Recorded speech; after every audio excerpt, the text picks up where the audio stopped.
If you want more recaps like this with the same dark cinematic style, hit like, drop a comment, and subscribe, because this story only gets meaner from here. In the ninja world, hidden villages raise child soldiers and weaponize bloodline powers. The Hokage is the military leader. Secret police units operate in masks, and Jinchuriki are living prisons for tailed beasts, powerful enough to save a nation or burn it down. In Konoha, one name is spoken like a warning. October 10th arrives dressed as a celebration. Lanterns sway, stalls shout, drums roll under the laughter of people who still believe the village loves them back. From the top of the Hokage Tower, Minato Namikaze stands proud and radiant, a golden figure speaking to his people like they're his family. Above that crowd, on a rooftop that catches the wind like a blade, Naruto watches with eyes the village never gets to see, golden, sharp, animal bright. His black hair flicks and snaps in the cold air. His cloak hangs heavy on his shoulders like a sentence. He listens to Minato's voice and feels nothing warm rise in his chest. There was a time he called that man father. That time died the same night the village nearly did. Naruto's hand drifts up to the corner of his eye. Not a tear, not a scratch. A seal woven and deliberate etched around the skin like a brand the world isn't allowed to notice. He watches Kushina step up beside the Hokage, all red hair and righteous posture, and he has to fight the urge to bare his teeth like a cornered animal. She keeps his little sister away from him. Keeps the princess close. Keeps the monster on the outskirts. That's the joke. Naruto is the son of the Hokage, blood of great clans, born with the kind of inheritance that should have built him a name carved into stone. Instead, he is hidden, removed, exiled without the official word, allowed to exist only at the edge of the village, close enough to be used, far enough to be hated safely. He closes his eyes, shuts the gold away, lets the festival noise become distant, harmless. Then he turns his back on it all and moves, across rooftops, silent. Feet barely kiss tile before pushing off again. He flows like smoke, like a rumor. His little sister, Natsumi, starts the academy this year. He already knows her path will be soft where his was made of broken glass. He drops from the last roof and lands in the grass like a shadow deciding to be real. He scans the dark, because even in his own village, he never assumes safety. The forest of death looms nearby. Training Ground 44. A place with a reputation built on screams and missing names. Naruto lives beside it like a guardian beast, and the animals know it. Tigers slip from the brush to greet him, sniffing, testing, then melting back into the dark once they're satisfied it's him. People call him the king of that forest. The village tells stories about him like campfire warnings. Shinobi run appointments past him if they want to enter the trees, because enough bodies have vanished inside that everyone learned to respect the boundary. He steps into his house. Cold colors, deep blues, no warmth, no softness. Nothing that invites weakness to sit down and get comfortable. He makes coffee with lazy precision. Chakra threads flicking a kettle across the counter like a puppet, because even simple things are training when you refuse to let your hands forget their weapons. The sun slides low, bathing the room in orange. Naruto hates it. Warm light makes the world feel alive. It makes him feel like he could be alive too. He doesn't allow that thought to take root. He crosses into the dojo, tatami under his feet. He kneels, bows, and pulls his power around him like armor, because he learned early that if you're going to be treated like a monster, you might as well become the kind that never dies. The suit comes, not cloth, not metal. Something else, streamlined, silent, built for murder and movement. It clings like a second skin and makes him feel stronger than he ever does when he pretends to be human. Weight settles across his back as his bow returns to its place. Obsidian, seal-littered, engineered to kill without sound. The kind of weapon that doesn't just end a life, it erases the moment it ended. A katana rests down his spine, dark sheathed, the blade tinted and quiet, carrying the faint spark of lightning that hums in his blood. Kunai packs sit on his thighs and refill themselves by draining his chakra, because running out of steel is for shinobi who plan to lose. Then the knock comes. So faint, most people would miss it. Naruto hears it anyway. 50 meters. Closed doors. Walls. His world is built on details other people never notice. He lets the suit fall into ash and goes to the door. ANBU stand there, masked, stiff, careful around his property because even they don't forget what he is. Kurama-san, one says, and Naruto feels that name scrape his nerves. Minato took Naruto's name from him, left him with a borrowed one tied to the curse sealed inside him. Your friends is at it again, Toshiko's this time. Naruto's eyes narrow. He hates being summoned like a leash is attached to his throat. But he hates disorder in his village more. I will leave in a moment, he says, cold and final. Begone before I make you leave. The door shuts, his cloak goes on, the clasp clicks, and then his body shifts into smoke. into air, into the fast and silent travel he prefers. He arrives to the sound of laughter turning sour. Toshiko's bar is packed with drunk shinobi and cheap courage. The kind of place where bad decisions are born. Tonight it's worse because two women are cornered back to back, surrounded by hands that think a uniform makes them entitled. Anko stands there with her purple hair pulled back, eyes sharp even under the alcohol haze. Kurenai is beside her, crimson-eyed, tense, looking for an opening that might not exist. Naruto's voice cuts through the noise like a blade finding the throat. I still find it interesting how often you can get yourself into trouble, Anko-san. Men turn, they see him, golden eyes, bored expression, a calm that makes the room feel suddenly smaller. You are all too noisy for my liking, Naruto says. Leave now. Pay Toshiko for any damage or I will hunt you down for him. Nobody moves fast enough. The men are drunk. Arrogant. They mistake Naruto's stillness for mercy. Kurenai whispers, barely audible. Who is that? Naruto hears her anyway. I am her handler, so to speak. He answers without looking at her because he doesn't need to. They call me when she gets in trouble so things do not escalate. Anko grabs Kurenai's hand and pulls her along as Naruto steps outside because Anko knows something Kurenai doesn't yet. When Naruto fights, it isn't for show, it's correction. He lowers into a stance that looks like fencing and predation blended into one. Light feet, hands ready to defend or break something. I beg you to not waste my time, he says. They rush him anyway. A Chunin tries to sweep his leg.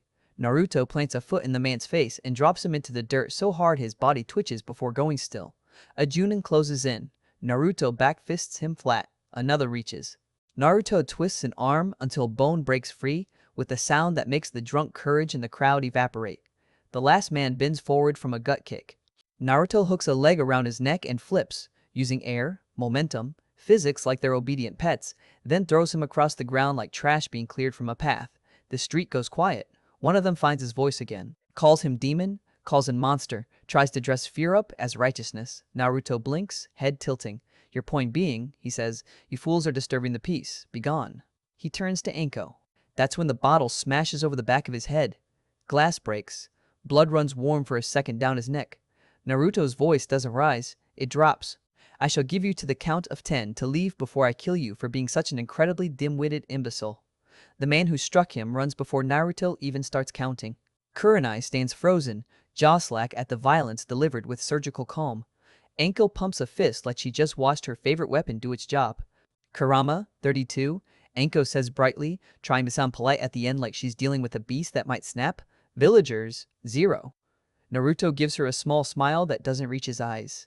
Anko-san, he says, aren't you meant to tell me when you plan on having a night out by order of the council and Hokage? I forgot? Naruto clicks his tongue and shakes his head. Disapproval, clean and sharp. It is still early, he says, but that is enough of a night out. He looks at Kurenai and motions for her name. Kurenai. Naruto rolls the sound around in his head, studying her eyes. Crimson. Matching. Fitting in a way he doesn't admit out loud. He escorts them home. At Kurenai's apartment, she lingers a second too long, eyes tracking him like she's trying to match his face to a memory she can't quite reach. Anko elbows Naruto in the ribs with a grin. She totally has a crush on you, Anko whispers. I'm just gonna call you Kurama. Then I shall call you Gaki, Naruto answers, letting the taunt land until he sees her expression fall. He drops the formality. What happened, Anko? She stutters it out. Kicked out of her apartment, no place to sleep. Her plan was to charm some guy into letting her crash for the night. Naruto snorts. You can sleep on my couch tonight, he says. Tomorrow I help you find a new house. Anko blushes at the implication she didn't even consider. Naruto doesn't bother hiding his amusement. Trying to seduce a boy normally means you wish to sleep with him, he says flatly. Not in his house. That night, the Hokage summons him. Naruto walks into the office like he owns the air. No ANBU inside. Black hair loose, framing his face, making his eyes look even more predatory in the lamplight. You called, Hokage-sama? He asks, voice cold, because he refuses to offer warmth to the man who helped make him this. Minato slides a file across the desk. Naruto reads fast, raises his brows at the end. It is a 4-year job, he says. One you can't trust to anyone else.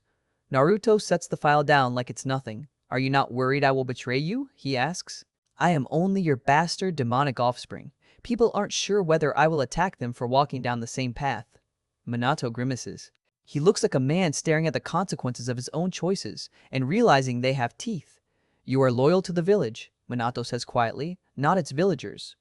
That's the truth at the center of Naruto. The village is an idea, a structure, a thing that must stand. People are optional. Naruto agrees under conditions. He will not be a pawn for the council. He will take orders only from Minato, in person. And when he becomes Jonin, the council will not force a team on him. Minato nods. Sounds like we have a deal. Minato calls him by a name that isn't his but fits what he's becoming. Oni. Naruto's suit spreads over his body again, swallowing the boy and leaving only the weapon. His voice comes out distorted, inhuman, like a demon wearing a shinobi's posture. My blade serves Konoha. And he vanishes into the night, already arranging himself into the shape the village will fear. Kurenai lies awake that night thinking about him, about the way he moved. The way he spoke like nothing in the world could shake him. About the feeling that his face is familiar in a way that should matter. In the morning she meets Enko for breakfast like usual. Naruto is there again, walking beside her, and Kurenai's mind jumps to conclusions it pretends not to care about. Anko laughs it off, teasing Kurenai for even thinking it. Naruto doesn't react. He has a job now, a private office, a schedule, a note asking him to report to the council room at 9. He hears the argument inside before he reaches the door. Civilian outrage, political noise, the kind of chaos that hides corruption behind procedure.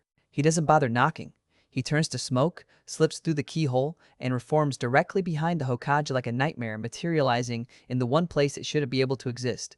People freak out. A civilian council member stands up, demanding Naruto show his face, demanding a name. Naruto doesn't answer him. He doesn't answer the council at all. Minato claps his hands once, sharp, final. The person behind me is a solution, Minato says, to the corruption I have seen from this council.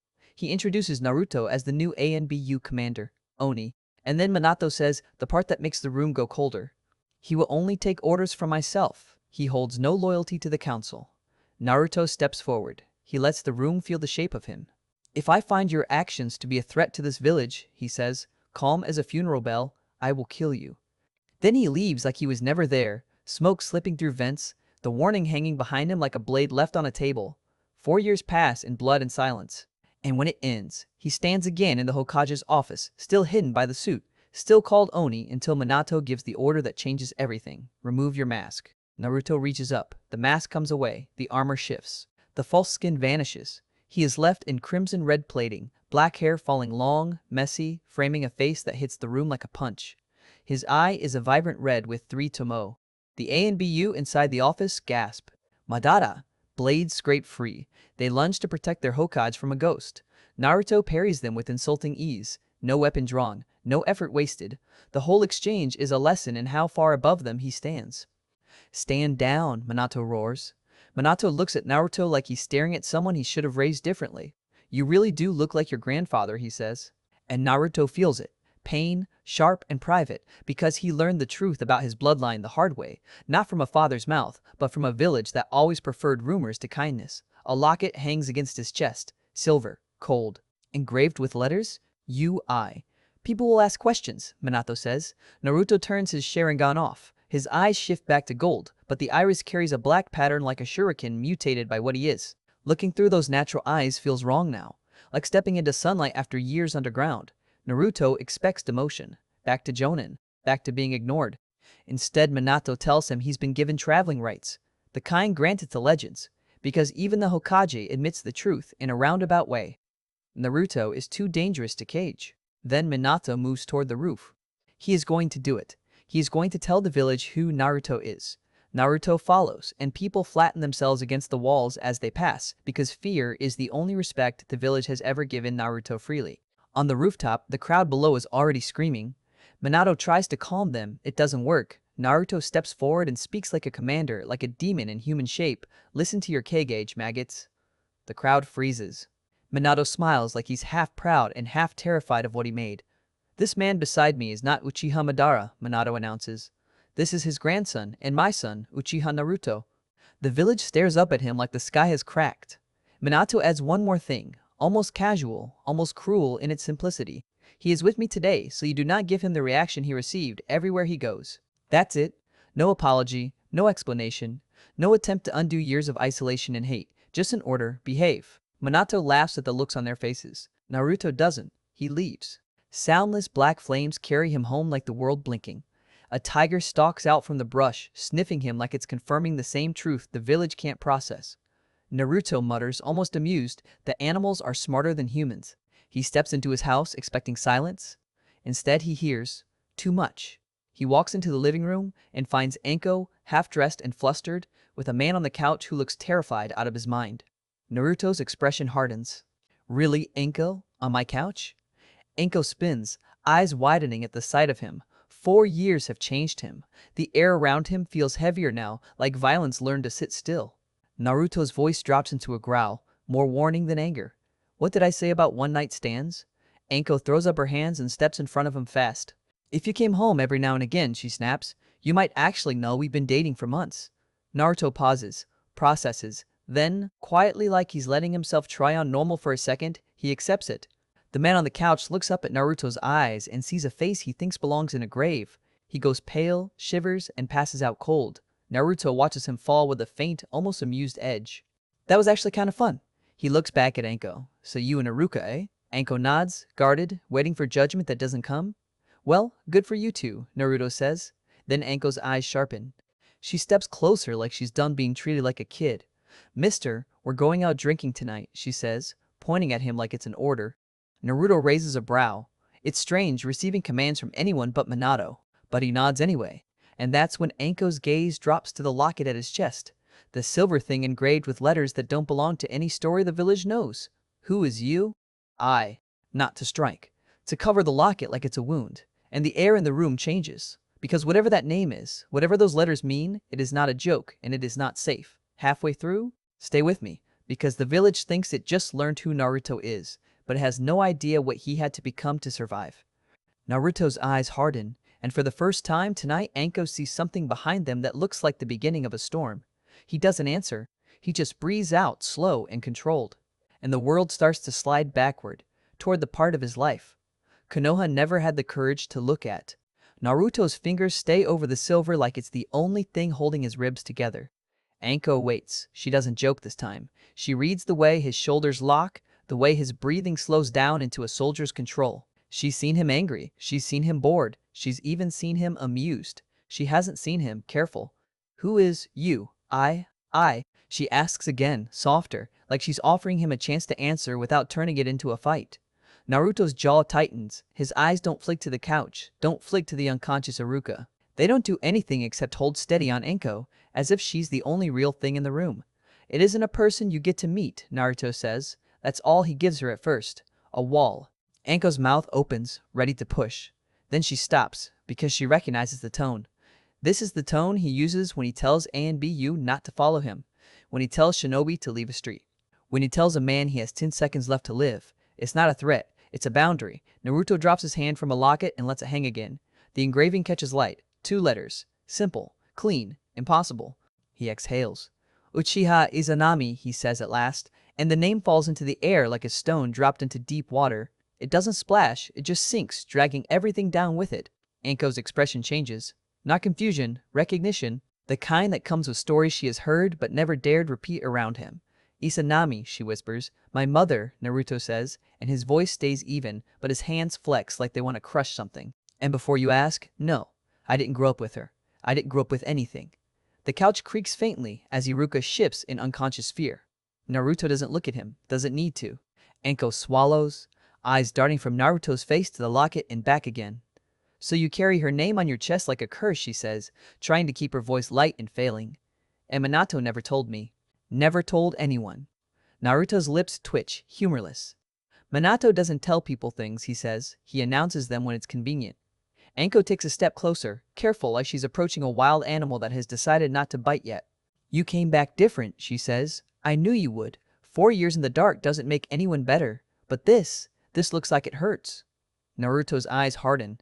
It doesn't matter what it looks like, he says. I'm fine, Anko scoffs. Sure, and I'm a princess. Naruto almost smiles. Almost. The ghost of it dies before it reaches his eyes. He turns away from her and walks to the kitchen like he's done with the conversation. Like he can set it down the same way he sets down weapons after missions. Like he can place the past on a shelf and lock the door. He pours water. It hits a glass too softly to be accidental. Anko follows. You know what I hate about you, she says. Naruto doesn't answer. You make it sound so easy, she continues. Like you can just decide what you feel, and then it's true. Naruto takes a sip.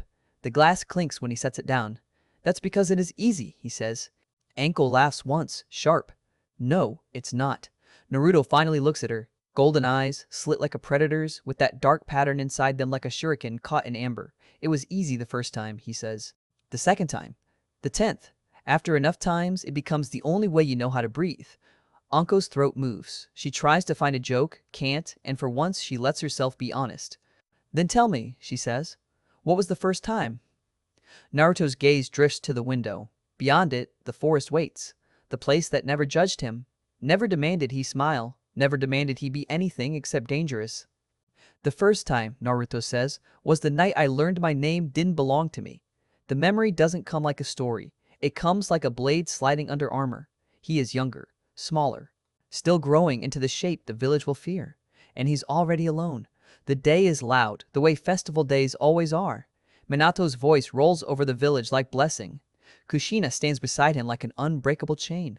Natsumi is there too, small, bright, loved openly. Naruto watches from above, and the difference between them isn't subtle. It's not even cruel in a dramatic way, it's routine. He turns away because watching doesn't change anything. He goes home because home is the only place his heartbeat is allowed to be normal. But even home doesn't stay his. A knock. ANBU. Masks. Formal words that don't hide the fact they're uncomfortable standing on his doorstep. They call him Kurama. Not Naruto. Not son. Not brother. Kurama.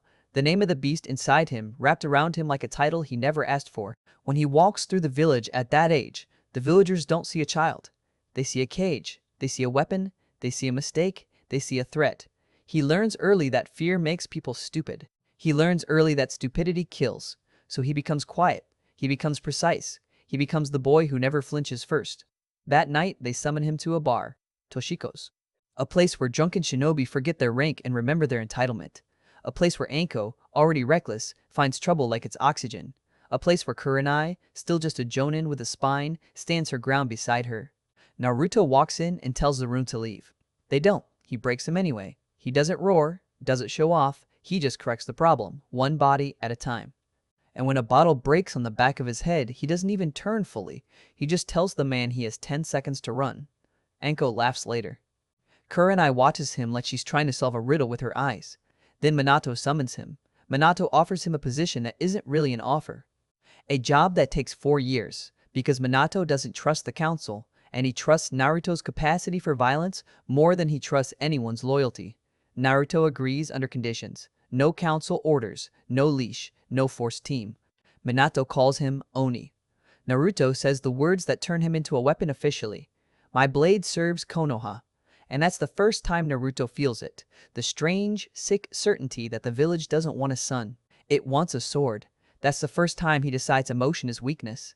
Because emotion is what keeps you hoping. And hope is what gets you killed. Anko listens to him describe it. And when the memory bleeds out of his mouth, she rubs her arms like she's cold. Okay, she says, voice smaller than usual. That's messed up. Naruto shrugs like it's weather. It happened, he says. It's over. Anko stares at him like she wants to hit him and hug him at the same time. 4 years, she says. You disappear into ANBU. You come back with a commander tattoo and eyes that make people faint on my couch, and you're telling me you're fine. Naruto turns his face slightly away, just enough that she can't see whether his expression changes. Fine is irrelevant, he says. Useful is what matters. Anko's mouth twists. You're gonna die alone if you keep saying things like that. Naruto's answer comes out too fast. I know. The words hang there. Anko's anger drains into something else. Something raw. She takes a breath and forces herself to step around the edge of him instead of colliding head-on. Then let me ask a different question, she says. Not as your gaki. Not as your problem. As someone who actually cares whether you still have a soul. Naruto's eyes flick to her. What? He says. What happened in those 4 years? Anko asks. Not the missions, not the bodies. The you part. The part you don't show anyone. Naruto stares at her for a long moment. Then, instead of answering, he reaches up and brushes his bangs away from his left eye. The seal shows for a breath. A ring of work etched into skin. Clean, professional, cruel. Anko's face goes pale. That, she whispers. Naruto lets the hair fall back into place, hiding it again like the village hides him. It's an Uzumaki seal, he says. The kind used to bind, to leash, to force obedience if someone decides you're too dangerous to be allowed a choice.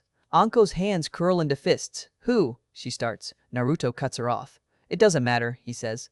It exists.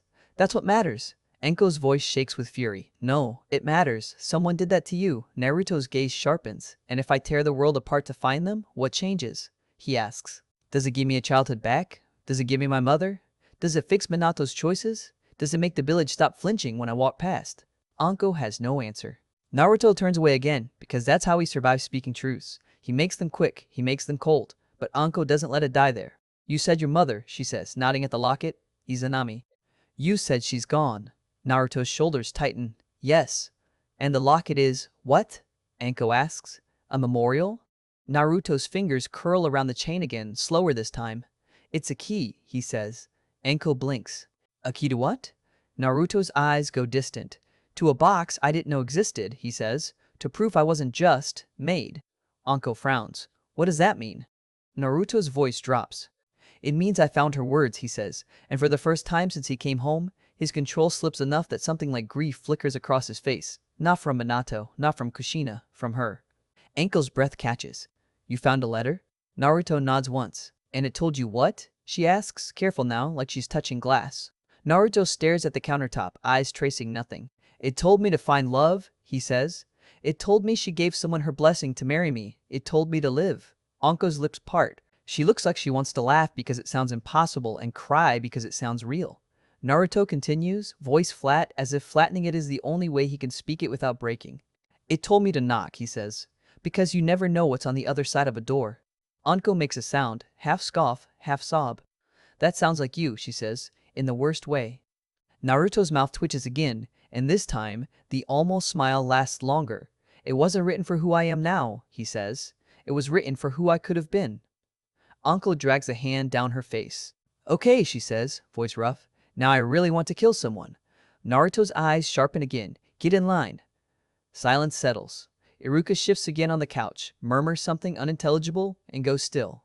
The room feels suspended between two worlds. Normal life and the violence that always waits behind Naruto's eyes. Anko breaks the silence first. You're not going to say her whole story, are you? She asks. Naruto doesn't answer. Anko nods like she expected that. Fine, she says. Then tell me this. Minato announced you're his son. The village saw you. The village heard your name. What happens next? Naruto's gaze lifts. And the next memory comes, not as grief, but as laughter. Not his. Minato's. Minato standing on the rooftop with the crowd below, smiling at their fear like it's a punchline. Naruto standing beside him, feeling nothing except the familiar certainty that love is conditional and power is real. After the announcement, Naruto leaves. He doesn't stay for the whispers, doesn't stay for the hatred. He returns to the only place that still feels like his, the forest. It greets him with tigers and silence and honest danger. Then he comes home and finds Anko in his house, living her life in the space he forgot people could occupy. And the moment the locket comes up, the moment his mother's name slips into the room, he feels a new kind of fear. Not fear of death, fear of attachment. Fear that if he lets the wrong person touch the wrong part of him, they'll learn where to stab. Anko watches him now, and Naruto realizes she's waiting for him to push her away. He doesn't.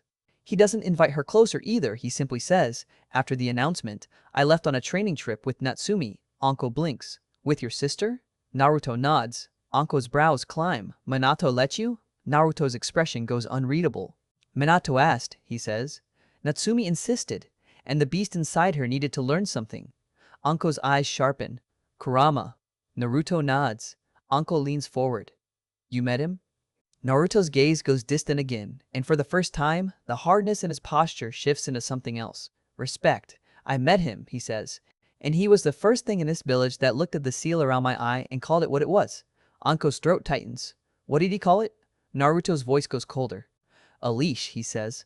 A brand. Anko's fists clench again. And Minato saw it? Naruto's jaw tightens. Yes, he says. Anko's voice rises. And he didn't rip it off you? Naruto's eyes flash. You don't rip off seals like that, he snaps. And the sudden edge makes Anko step back half a pace. Naruto inhales, reins himself in. And even if you could, it wasn't Minato who put it there. Anko's eyes narrow. Then who? Naruto cuts her off again, sharper now. Enough, he says. You want to know what happened next? I'll tell you what matters. Anko's mouth presses into a line, but she nods. Naruto speaks like he's reading a mission report. Natsumi met Kurama, he says. Kurama hated Minato. Kurama respected strength. Kurama understood loss. Anko listens, and Naruto's mind slides back into that sealed space, deep water, endless dark, the weight of power sleeping inside a cage. He remembers standing on the head of the fox like it was a throne and telling him to stop acting like a pain.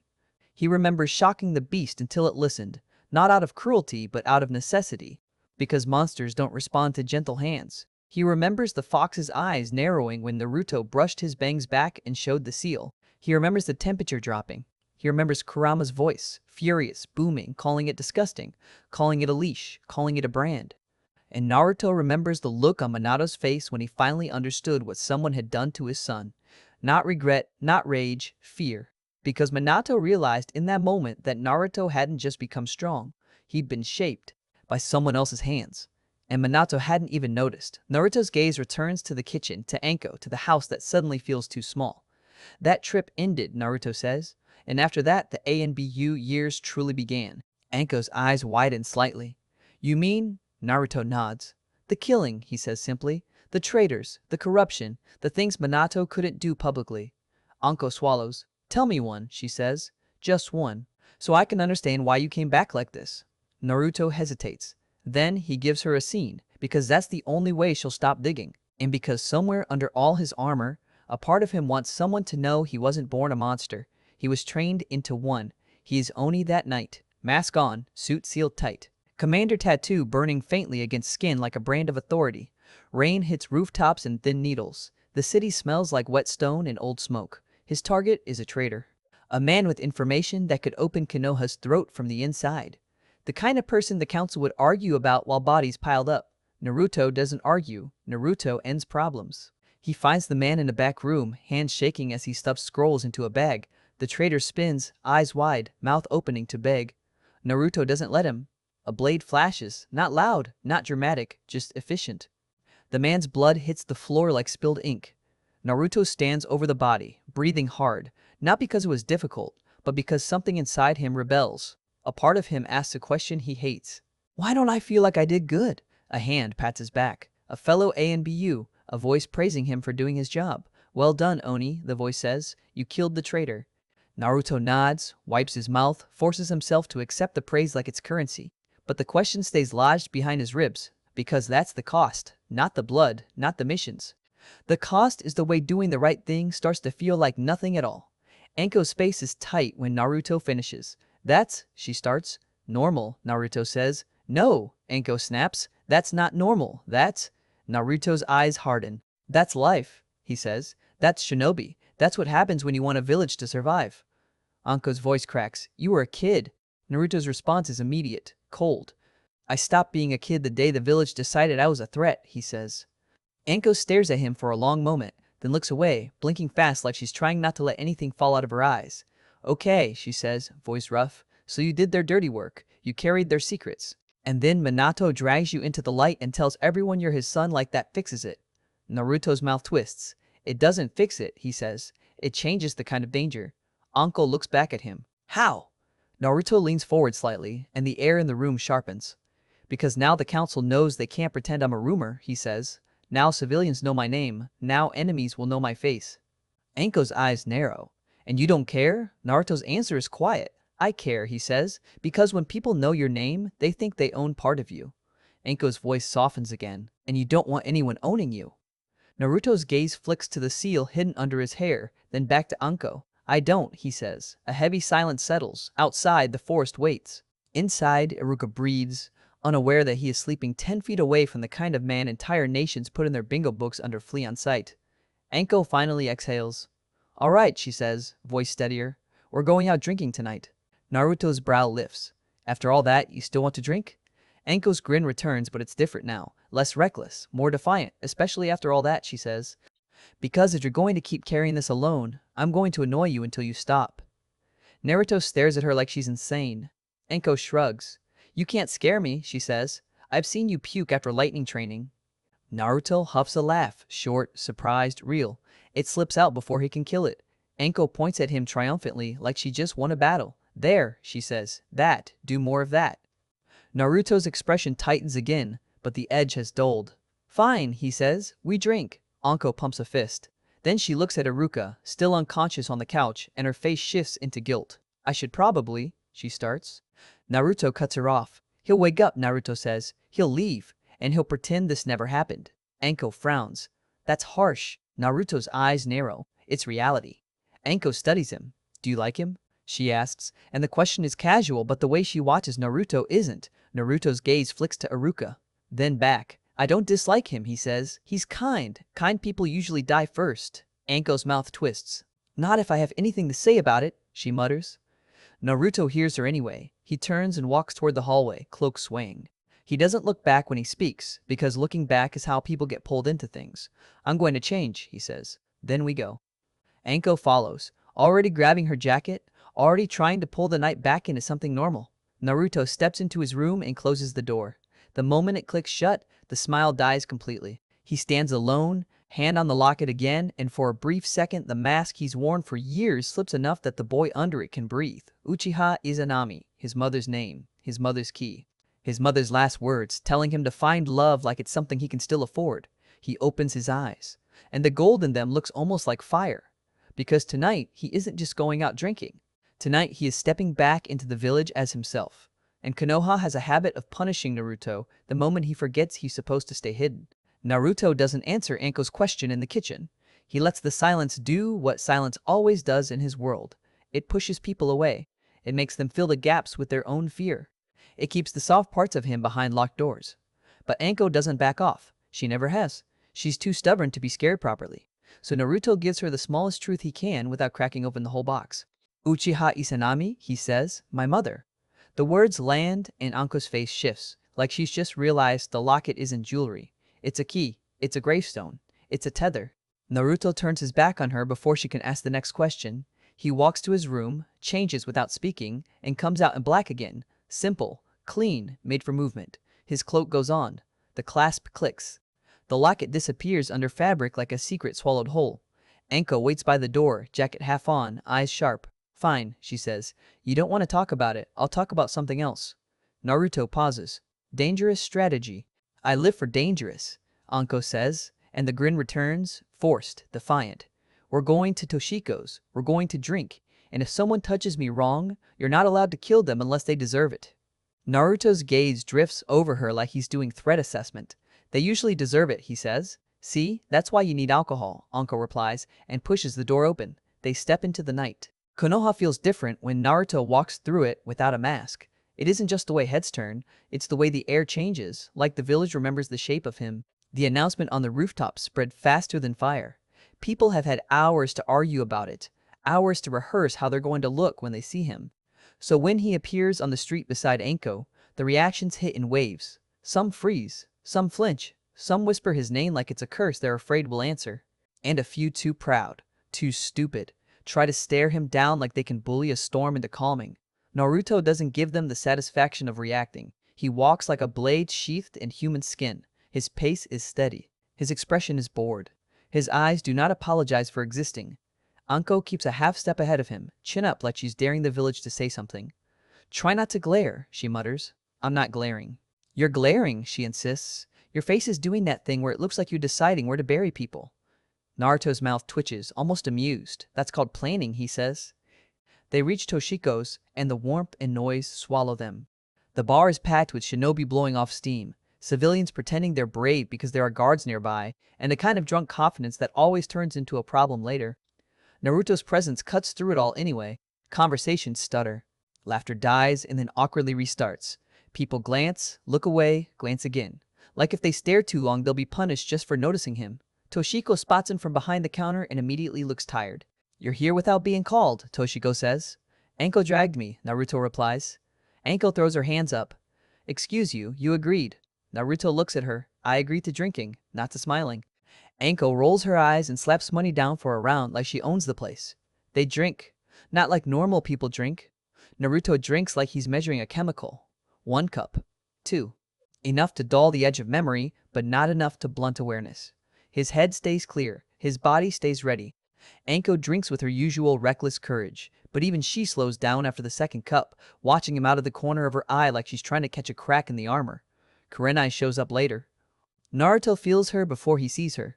That quiet pressure of a trained shinobi entering a room, that controlled posture, that gaze he remembers from the street red eyes and questions she doesn't know how to ask. She stops when she sees him, and for a second she looks like she wants to turn around. Then she exhales, squares her shoulders, and walks over anyway. Anko lights up like she planned this. "Kurenai," she says loudly, waving her in. "Sit, drink, pretend the whole village isn't losing its mind." Kurenai sits, stiff at first. Her eyes flick to Naruto's locket line beneath his cloak, then away. She doesn't want to stare. She also can't help it. Naruto meets her gaze once, calm and steady. "Kurenai," he says, like he's testing the name again. "You're out late." Kurenai clears her throat. "So are you!" Anko snorts. "He's out because I kidnapped him." Naruto takes a sip, more like extortion. Kurenai's eyes narrow. "I didn't expect you to come out like this," she admits, and her voice stays careful. After today, Naruto's expression doesn't change. Why? Because people are. Kurenai searches for the word and finds one that doesn't soften anything. Stupid. Naruto's mouth twitches. Correct. Anko leans back, satisfied. "See, you two can talk. This is healthy." Kurenai ignores her and looks directly at Naruto. "Is it true?" she asks. Naruto doesn't need to ask what she means. "Yes." "You're the Hokage's son," she continues, and her voice drops. "And you're an Uchiha." Naruto's eyes don't blink. "Yes." Kurenai's hands tighten around her cup. "Then why were you living out there?" she asks, and there's real anger in her now, not at him. At the idea of it. "Why did you look like someone the village threw away?" Naruto takes another sip, slow. "Because the village did," he says, like it's obvious. Anko opens her mouth to cut in, but Naruto's gaze flicks to her and she shuts it again. Kurenai looks like she wants to keep pushing, like she wants to demand an explanation that makes it make sense. But she's smart enough to realize there isn't one, not a comforting one, so she changes direction. "You called yourself her handler," Kurenai says, nodding at Anko. "Why?" Naruto's eyes shift to Anko for a fraction of a second. "Because she's loud," he says, "and reckless, and she attracts trouble." Anko throws her hands up. "That's not my fault." Naruto continues anyway. "The council wanted someone to make sure her night outs didn't become incidents." Kurenai's expression hardens. "So they used you as a leash." Naruto's jaw tightens just slightly. "They didn't use me," he corrects. "They asked Minato. Minato told me. I agreed." Kurenai's eyes flick to his hairline, like she's trying to see what he keeps hidden. "You agreed," she repeats, disbelieving. Naruto's voice goes colder. "When you grow up being treated like a weapon, you learn how to choose which hands hold you. That's all." The table goes quiet for a moment. And then Anko, stubborn as ever, slams the silence with humor like it's a kunai. "Okay," she says. "Enough heavy stuff. We're drinking. We're alive. Naruto's out in public and nobody has thrown a brick yet. That's progress." Kurenai lets out a small laugh, surprised it came out at all. Naruto watches her reaction like it's data. "See?" Anko says, pointing at Naruto. "Make her laugh. That's your homework." Naruto looks unimpressed. "I don't take homework from you." Anko grins. "Yes, you do." Naruto doesn't answer, but he doesn't leave either. A group of shinobi nearby start whispering louder than they think they are. Words like demon and monster drift through the air like smoke. One of them laughs in the wrong way. The kind of laugh that comes from fear pretending to be brave. Naruto doesn't move. Anko goes tense. Kurenai's eyes sharpen. Then Toshiko steps in front of the group and slams a cup down so hard it rattles. "Pay," Toshiko says, "or leave." The group mutters and backs down, and the room pretends the moment didn't happen. Naruto watches Toshiko return behind the bar and files it away. Not everyone hates him. Some people just hate trouble.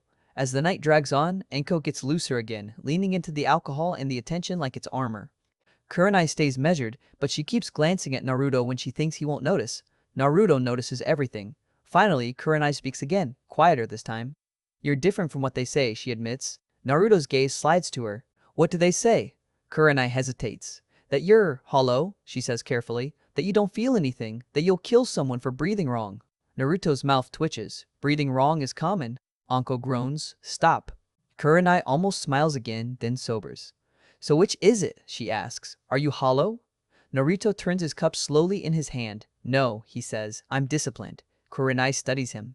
That sounds like something someone says when they don't want to admit they're hurt. Naruto's eyes harden. It sounds like the truth.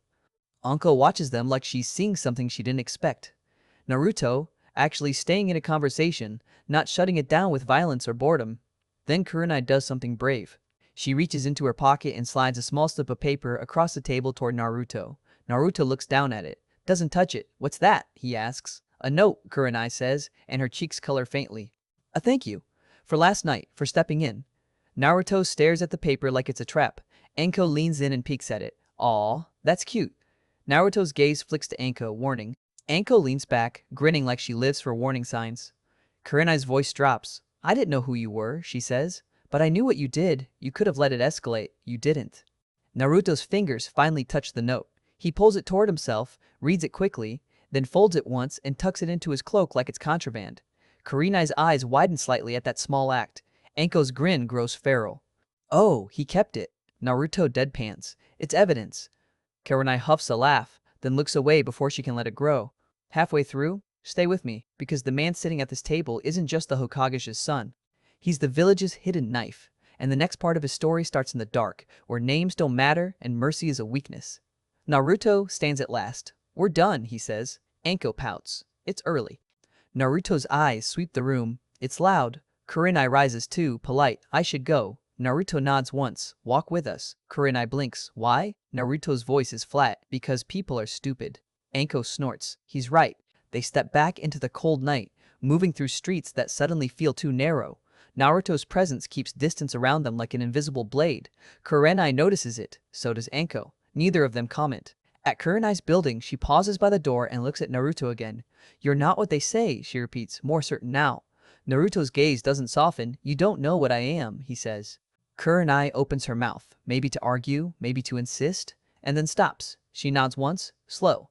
Good night, she says, and slips inside. Anko and Naruto continue. They walk in silence for a while, the village lights dimming behind them as the forest of death looms closer. The trees spew like a wall, like a mouth, like a place where secrets can breathe. Anko finally speaks.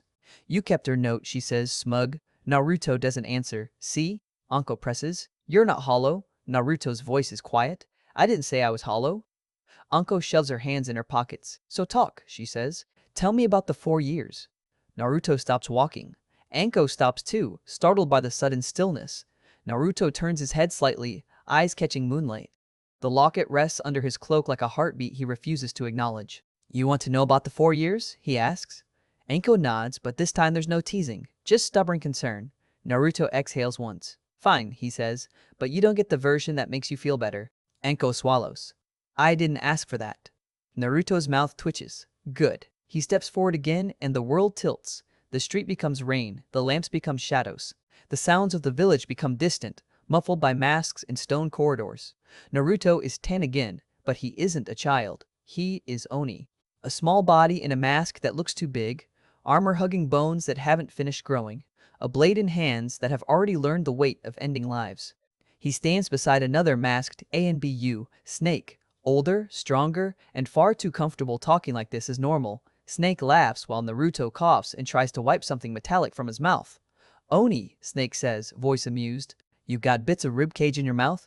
Naruto freezes, then panics, scrubbing at his mouth like the truth tastes worse than blood. Snake laughs harder. Relax, it was your hair, not your mouth.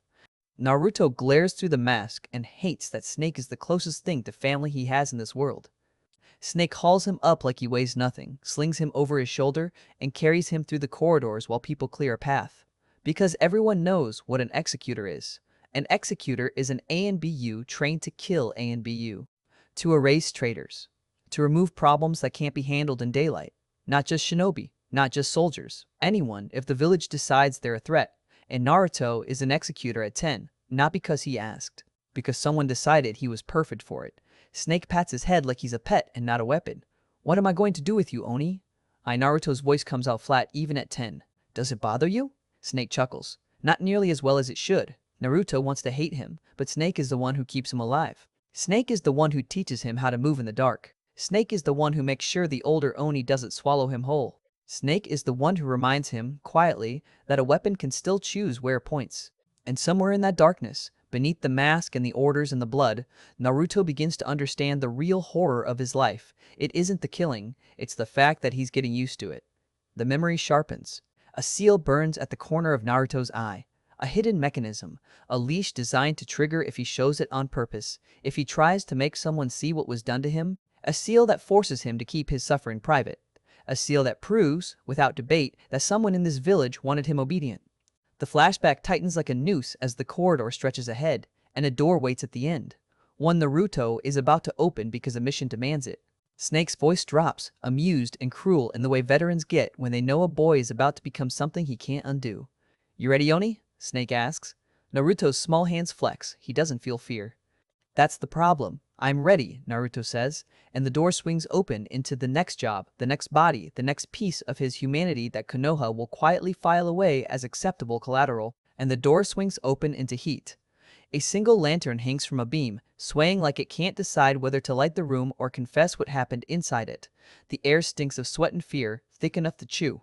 A man is on his knees, hands bound behind him, face pressed into the floorboards like the wood is the only thing holding him up. Rat. That's what Snake calls him, not because he knows the man's name. Because names don't matter in rooms like this. Snake steps in behind Naruto, Snake mask tilted like he's smiling under it. His voice is casual, almost bored, like they're talking about weather and not a life about to be erased. "I can't imagine it was a peaceful way to go," Snake says, amused. "Ain't no need to worry about that, is there, Oni?" Naruto doesn't answer right away. He is 10, and he is already good at silence. The Oni mask makes him feel taller, older. It turns a child's face into a symbol, and symbols don't get mercy. Rat looks up. His eyes lock on the mask. He tries to speak. His mouth opens and no sound comes out. He knows what an executor is. Naruto tilts his head slightly. "Rat was a rat," he says, voice flat beneath the mask. "He was not worthy to enter our den, Snake." Snake chuckles behind him, because Snake likes it when the boy talks like this. He thinks it's funny. He thinks it's impressive. He thinks it means the village did its job. "Ah, that he was," Snake says, leaning closer as if they're sharing a joke. "Was he tasty, Oni?" Naruto's answer comes without emotion. "A rat cannot provide a fitting meal," he says, "even if I am only a small Oni." Rat whimpers. Naruto steps forward. He doesn't remember the man's name afterward. He remembers the sound, the wet crack, the way the body drops, suddenly heavy and useless. The killing itself is quick. What lingers is the taste. Snake's voice cuts back in, amused, too loud in a room that should be quiet. "Oni," he says, "you have bits of ribcage in your mouth." Naruto freezes. Panic spikes. Sharp, hot. Because for a split second, the mask isn't enough. He's a child again, and the idea of bone in his mouth makes his stomach twist. He scrubs at his lips hard enough to hurt, hard enough to leave his own blood smeared under the mask. Then Snake doubles over laughing. "Sorry," Snake wheezes, holding his sides. "It was your hair, not mouth." Naruto groans and forces himself upright, legs shaking. He tries to stand like it was nothing, like he isn't still learning what death feels like in his hands. He fails. The world tilts. Snake catches him like it's routine. In one motion, the veteran throws Naruto over his shoulder, the way you sling a tool you're carrying back to storage. The Oni mask is pushed back into place, centered, perfect, and they head back to HQ.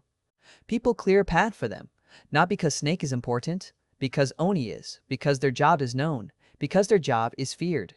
Because even ANBU don't like looking too closely at the boys who are trained to kill ANBU. Naruto hears whispers in the silence. Executor, 10 years old, chosen too young, something wrong with him. Something wrong with the village to choose him. He doesn't flinch. Flinching is for people who still think life is meant to be gentle. Snake's voice floats down over Naruto's back as they move through corridors of stone and shadow. "Do you find it strange, Oni?" Snake asks. Naruto grunts, half-conscious, and answers like a kid who refuses to give anyone the satisfaction of seeing him hurt. "I suppose you are right," Naruto mutters. "They should sell pizza on Thursday." Snake laughs again, because that's their rhythm. Snake needles. Naruto answers sideways. "It's how they survive the weight of what they do." "Sometimes I wonder if you act that way to bug me," Snake says. Naruto's voice stays flat. "Does it work?" "Not nearly as well as it should," Snake replies, amused. Snake sets him down at last and pats his head like he's a pet, not a blade in training. Naruto hates the pat. He also craves it in a way he'll never admit. "What am I going to do with you, Oni?" Snake asks. Naruto doesn't answer, because the real answer is simple. They are going to keep doing this until the boy becomes something the village can point at and say, "See? It worked. The monster behaves." They are going to keep doing this until it stops feeling like anything at all. The days become a chain. Naruto trains until his hands bleed, then trains until his hands don't bleed anymore because scar tissue replaces softness. He learns to step into darkness without carrying fear with him. He learns to kill fast, clean, and quiet. He learns how to read the pause in someone's breath right before they decide to run. He learns the difference between traitors who are scared and traitors who are proud. He kills both. He learns that the worst missions are never the ones where you fight enemies from other villages. Those are simple. Those come with permission. The worst ones are internal. Those are the ones where you walk through Konoha's own veins and cut out what's infected. Not because you want to, because if you don't, the infection spreads and the whole body dies. That's what Minato tells him. That's the logic that makes a 10-year-old into an executor. And Naruto believes it, because believing it is easier than admitting he's being used. He hears rumors in the halls. The council doesn't like Minato's choices. The council doesn't like that Minato keeps a weapon close that they can't command. Some of them want Naruto locked up. Some want him dead. Some want him pointed at the enemies they hate and then discarded. Minato stops most of it. But Minato doesn't stop all of it, because there are always hands in a village that move behind the Hokage's back. Naruto learns this the first time the seal around his eye burns. It happens on a day the village celebrates, a day people laugh and drink and pretend they aren't standing on a foundation soaked in blood.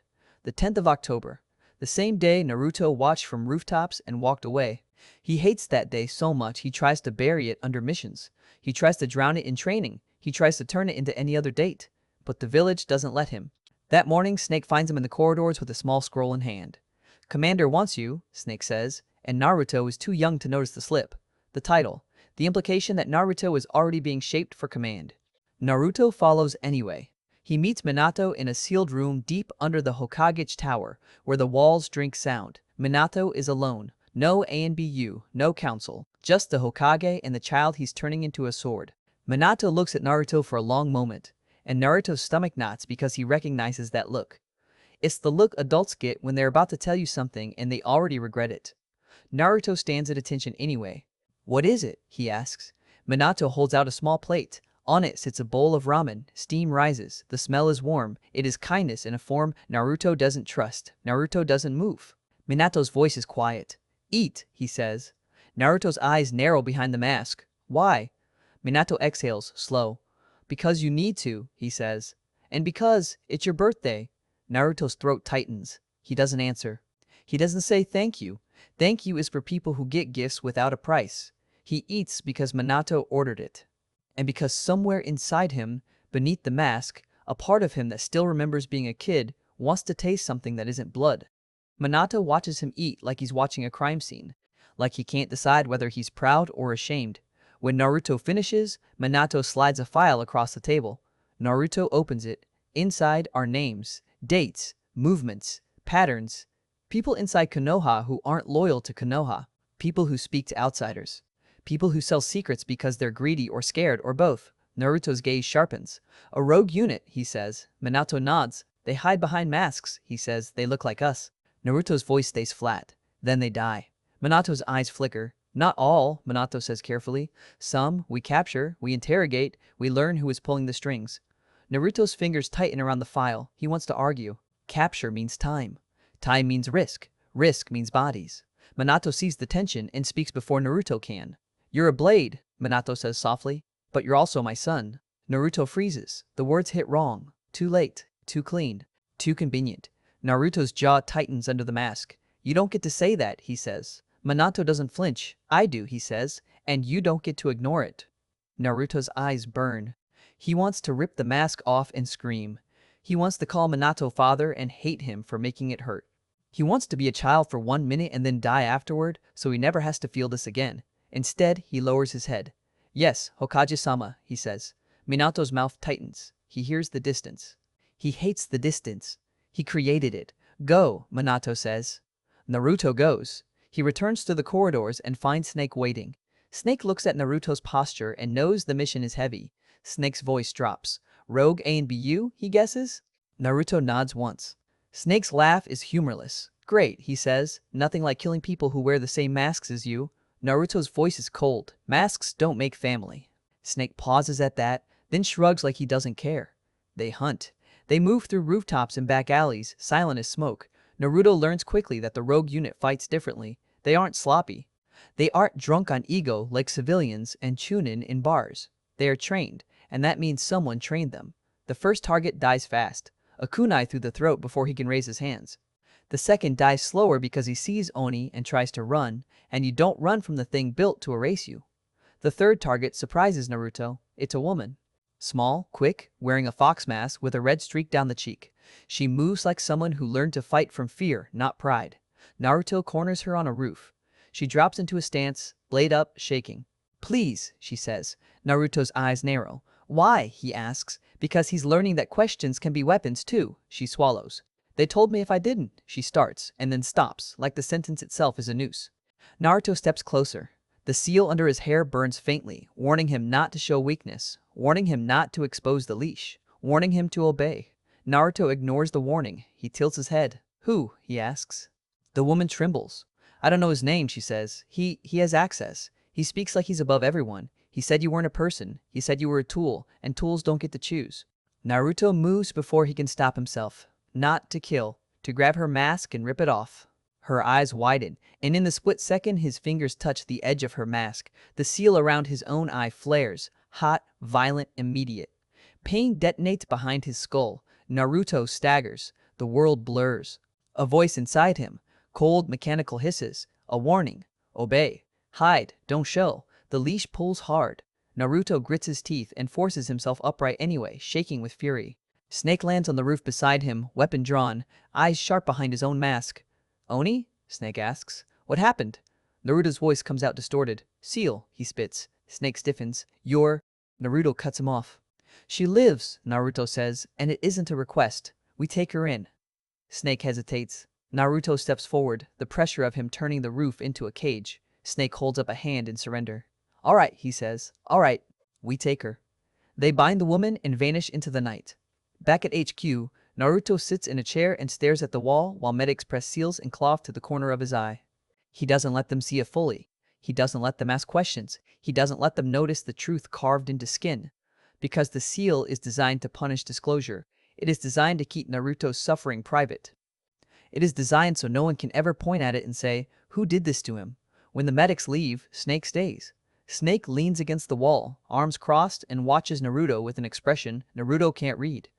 You did that on purpose, Snake says after a long silence. Naruto doesn't answer. Snake's voice drops. You tried to expose something, he says. Something about your seal. Naruto's jaw tightens. Snake exhales. Whoever put that thing on you, Snake says, didn't just want you controlled. They wanted you silent. Naruto's eyes flick towards Snake. Snake raises both hands slightly. Relax, he says. I'm not your enemy. Naruto's voice is flat. Everyone is my enemy. Snake's laugh is short. That's what I like about you, he says. You're honest. Naruto doesn't smile. Snake pushes off the wall and steps closer, voice lowering into something almost careful.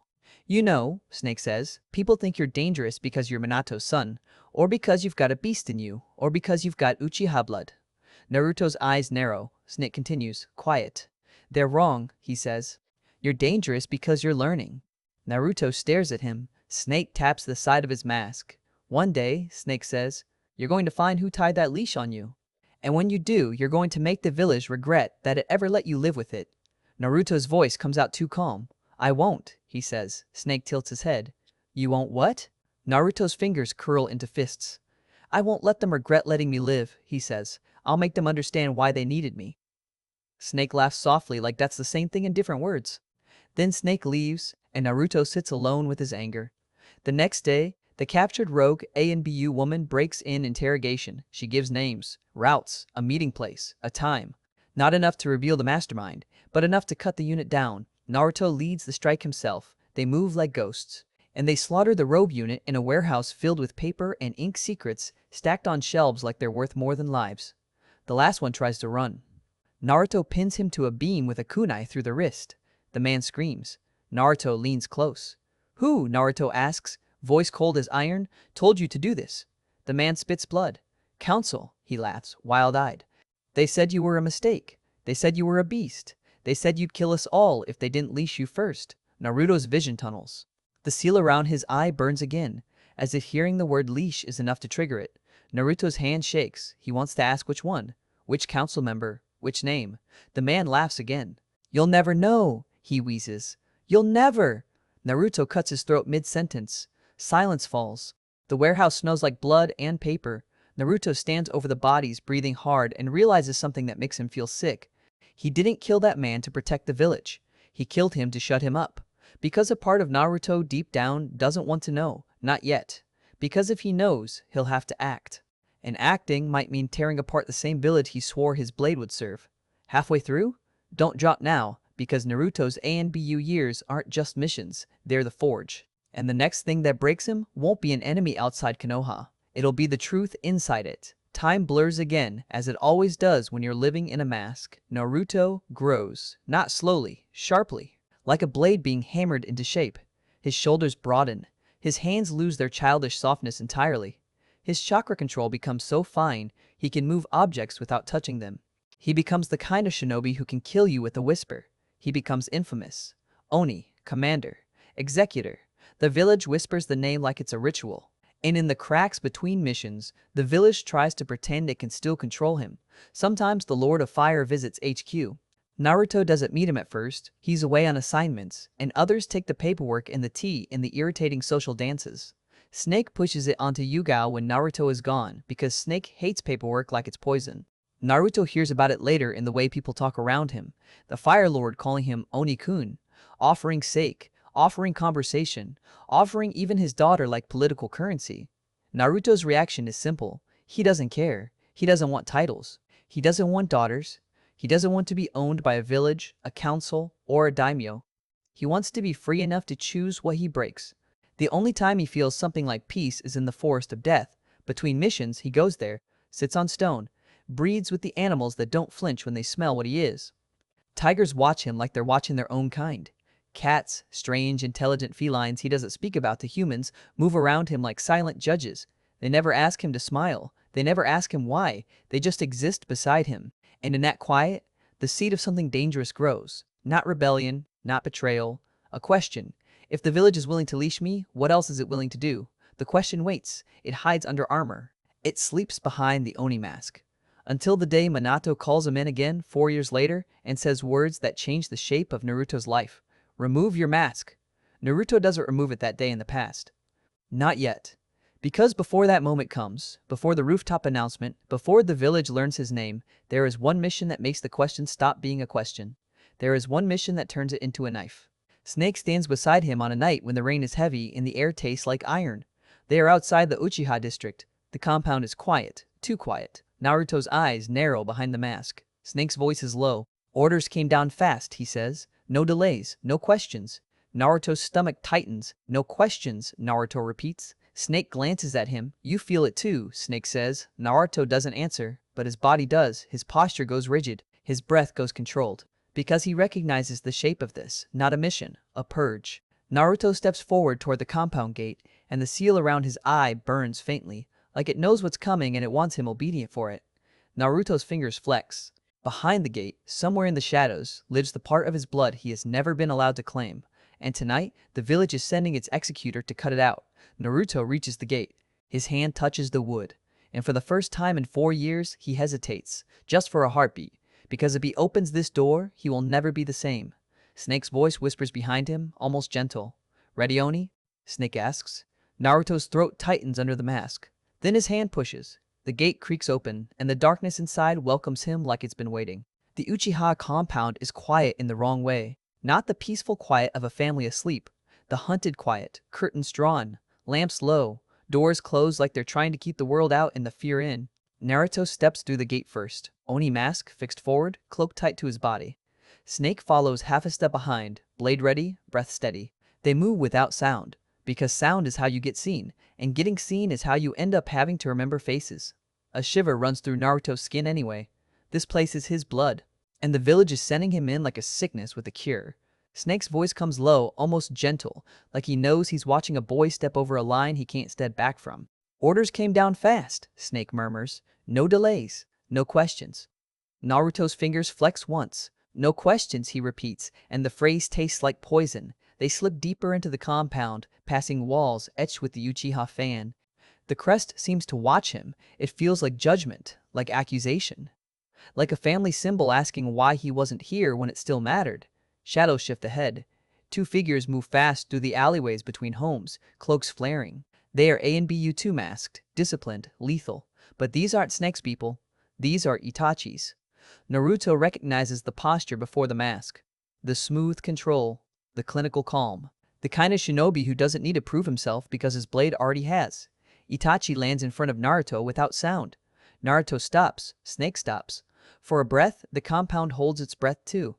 Itachi's mask turns slightly, taking Naruto in, measuring him. accepting him. There's no fear in Itachi's stance. No surprise either, as if he expected the village to send its best monster to kill its own blood. Kurama, Itachi says, voice quiet, controlled. Naruto doesn't correct him, not here. Names are weapons, he doesn't waste them. You're late, Naruto says. Itachi's head tilts. I started early, he answers. Naruto understands what that means. Somewhere inside these walls, bodies are already down. He should feel something about that. He doesn't let himself. Snake shifts, ready to speak, but Naruto lifts a hand slightly. Snake goes still again, obedient for once. Naruto looks at Itachi. Orders, he asks. Itachi's voice remains even. Sasuke lives, he says. Naruto's eyes narrow behind the mask. Itachi continues, colder now. That is the only mercy in this place tonight. Naruto holds his gaze. No arguments, no debates, no righteous speeches. Just two killers confirming the one line that can't be crossed. Naruto nods once. Itachi turns without another word and vanishes into the compound, moving like a shadow that already knows the path. Naruto follows the trail of silence. The first house is empty, door hanging open. A faint smell of iron in the air. Naruto doesn't look too closely. He can't afford the luxury of looking too closely. The Oni mask is for that. It keeps him from seeing what his heart would try to claim. He moves to the main house, the head house, the place where Fugaku Uchiha and Mikoto live. Naruto's hand touches the doorframe and pauses for a heartbeat. This is the part of the compound he should have grown up in. This is the part of the compound he was denied. This is the place that should have been home. The seal under his hair burns faintly, like it can sense hesitation. Like it doesn't want him thinking. Like it wants him to be exactly what he was built to be. Naruto pushes the door open anyway. Inside, lamplight spills across tatami. The room is tidy. Too tidy. Like people cleaned because they knew their end was coming and they wanted to face it without mess. Fugaku is there. Sitting straight, shoulders squared, eyes forward, like he decided dignity is the only thing left he can still control. Mikoto kneels nearby, hands folded in her lap, face calm in a way that looks like surrender. And standing between them, blade already wet, is Itachi. He doesn't look at them like family. He looks at them like obligations. Naruto steps in, and the room's attention shifts toward him. Fugaku's eyes meet the Oni mask, and something flickers there. Recognition, disgust, regret, maybe all three. Makoto's gaze lifts too, and Naruto feels the first crack. Because she doesn't look at him like a demon. She looks at him like a mother looking at a son she failed. Naruto's throat tightens under the mask. Itachi speaks first. Kurama will finish, he says, and his voice is flat, almost relieved. I've done enough. Naruto looks at Itachi. Where is Sasuke? He asks. Itachi's eyes harden for a fraction of a second. Alive, he says again. Away. Naruto nods once. Itachi turns and disappears into the next hallway without a sound, leaving Naruto alone with the people who should have been his family. Fugaku's voice is rough. So the village sends the bastard, he says, and there's bitterness there, but there's fear too. Naruto doesn't react. The village sends its solution, he answers. The same phrase Minato used in the council room, the same logic, the same coldness. Mikoto flinches at the word solution. Then she speaks, soft. Kurama, she says. Naruto's head turns slightly toward her. He doesn't like hearing that name in this room. It doesn't belong here. It never belonged to him. Mikoto swallows. I know you have reasons to hate us, she says. I know you have reasons to hate me. Naruto's voice stays even. You have reasons to die, he says. Fugaku's jaw tightens. Do it then, he snaps. Stop letting her speak like she has the right.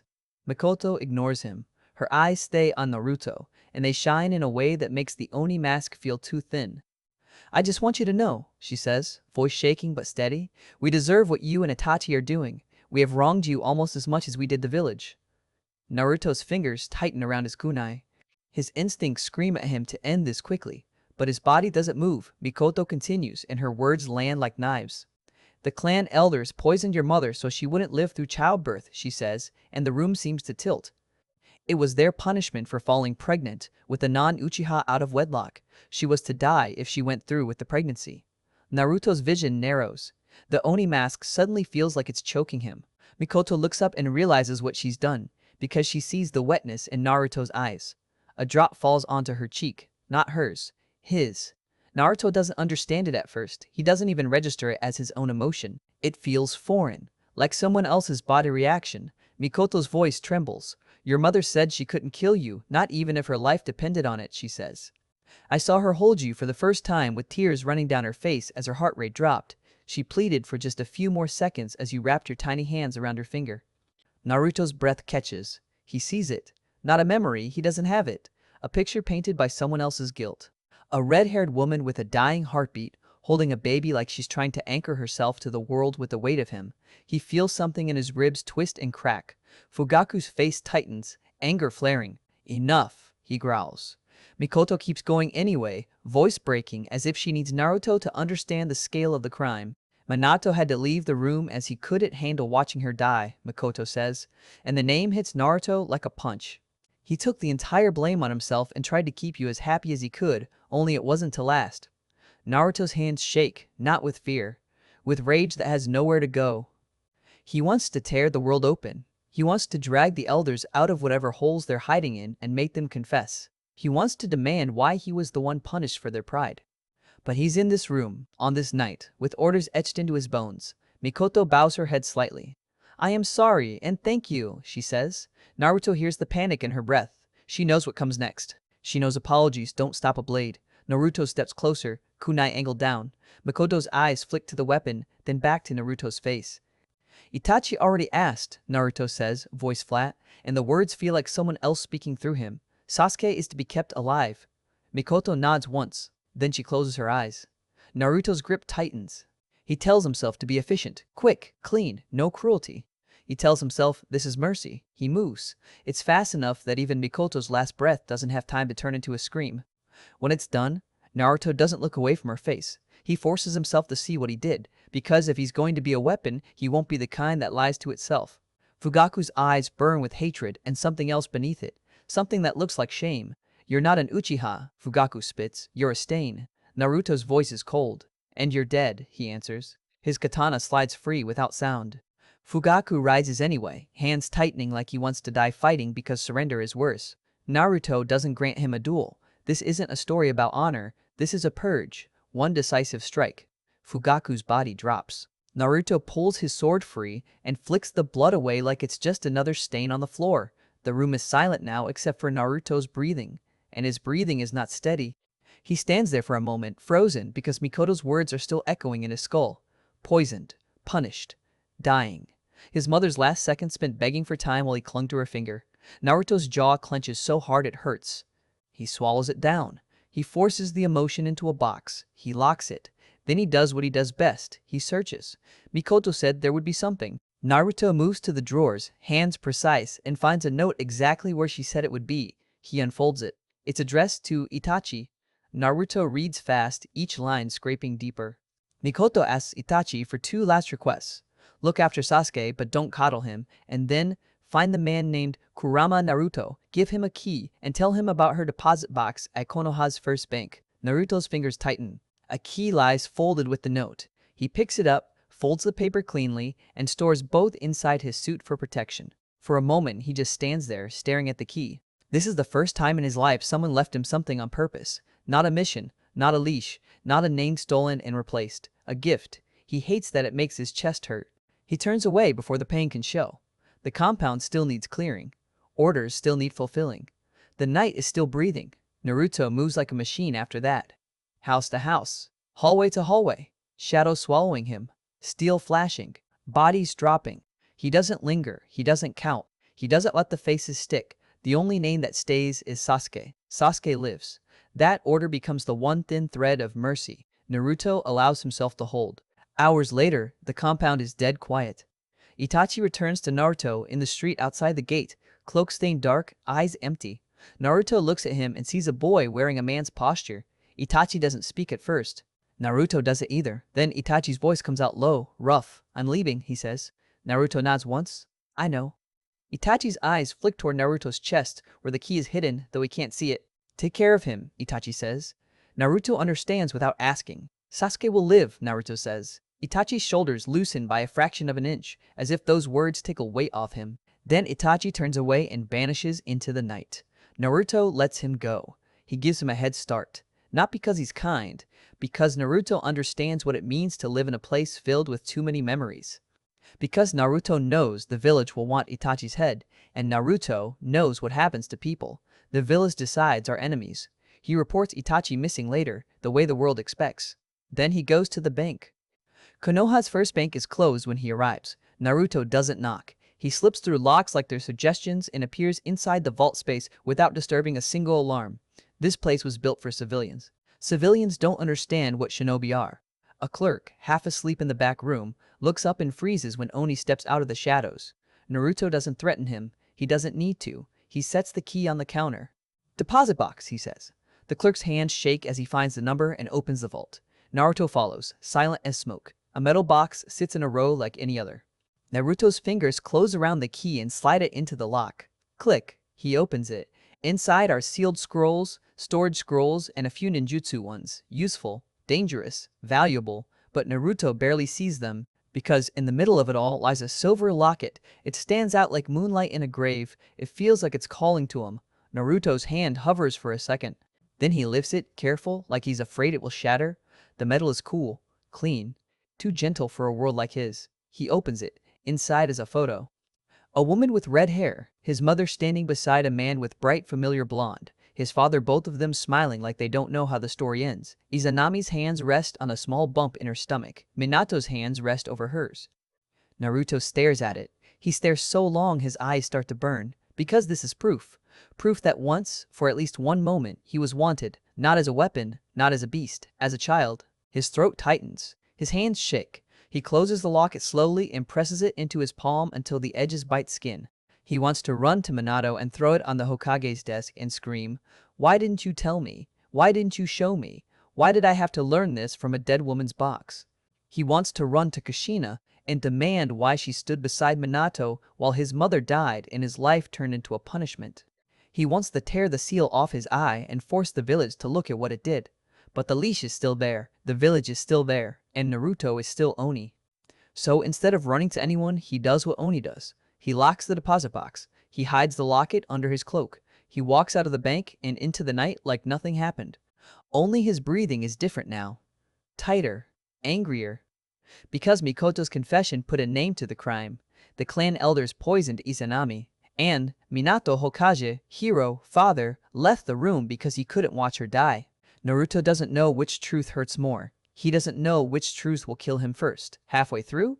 Keep going, because the locket isn't just a memory, it's a fuse. And the next time Naruto stands in front of Minato, he won't be asking for answers. He'll be deciding what the village deserves. He returns to HQ before dawn. Snake is waiting, leaning against a wall like he never sleeps. Mask tilted like he's reading Naruto's posture instead of his face. "You're alive," Snake says. Naruto doesn't answer. Snake's gaze flicks to Naruto's chest. "You've got something," he says. Naruto's eyes sharpen. "No." Snake chuckles softly. "That's a lie," he says. "You're terrible at lying when it matters." Naruto steps closer, and the air tightens. Snake raises a hand. "Relax," he says. "I'm not trying to steal it." Naruto's voice is cold. "Then stop looking." Snake's laughter fades. "You killed them," Snake says, more serious now. Naruto nods once. Snake's voice drops. "How do you feel?" Naruto's jaw tightens. That question is illegal in the world they live in. Naruto answers anyway because something in him is changing and he doesn't know how to stop it. "I feel informed," Naruto says. Snake pauses. That's a dangerous feeling. Naruto's fingers curl around the chain under his cloak. The locket presses against his skin like a heartbeat that doesn't belong to him yet. Snake watches him for a long moment, then sighs. "You know," Snake says quietly, "people think your story started when Minato sealed a beast inside you." Naruto's eyes narrow. Snake continues.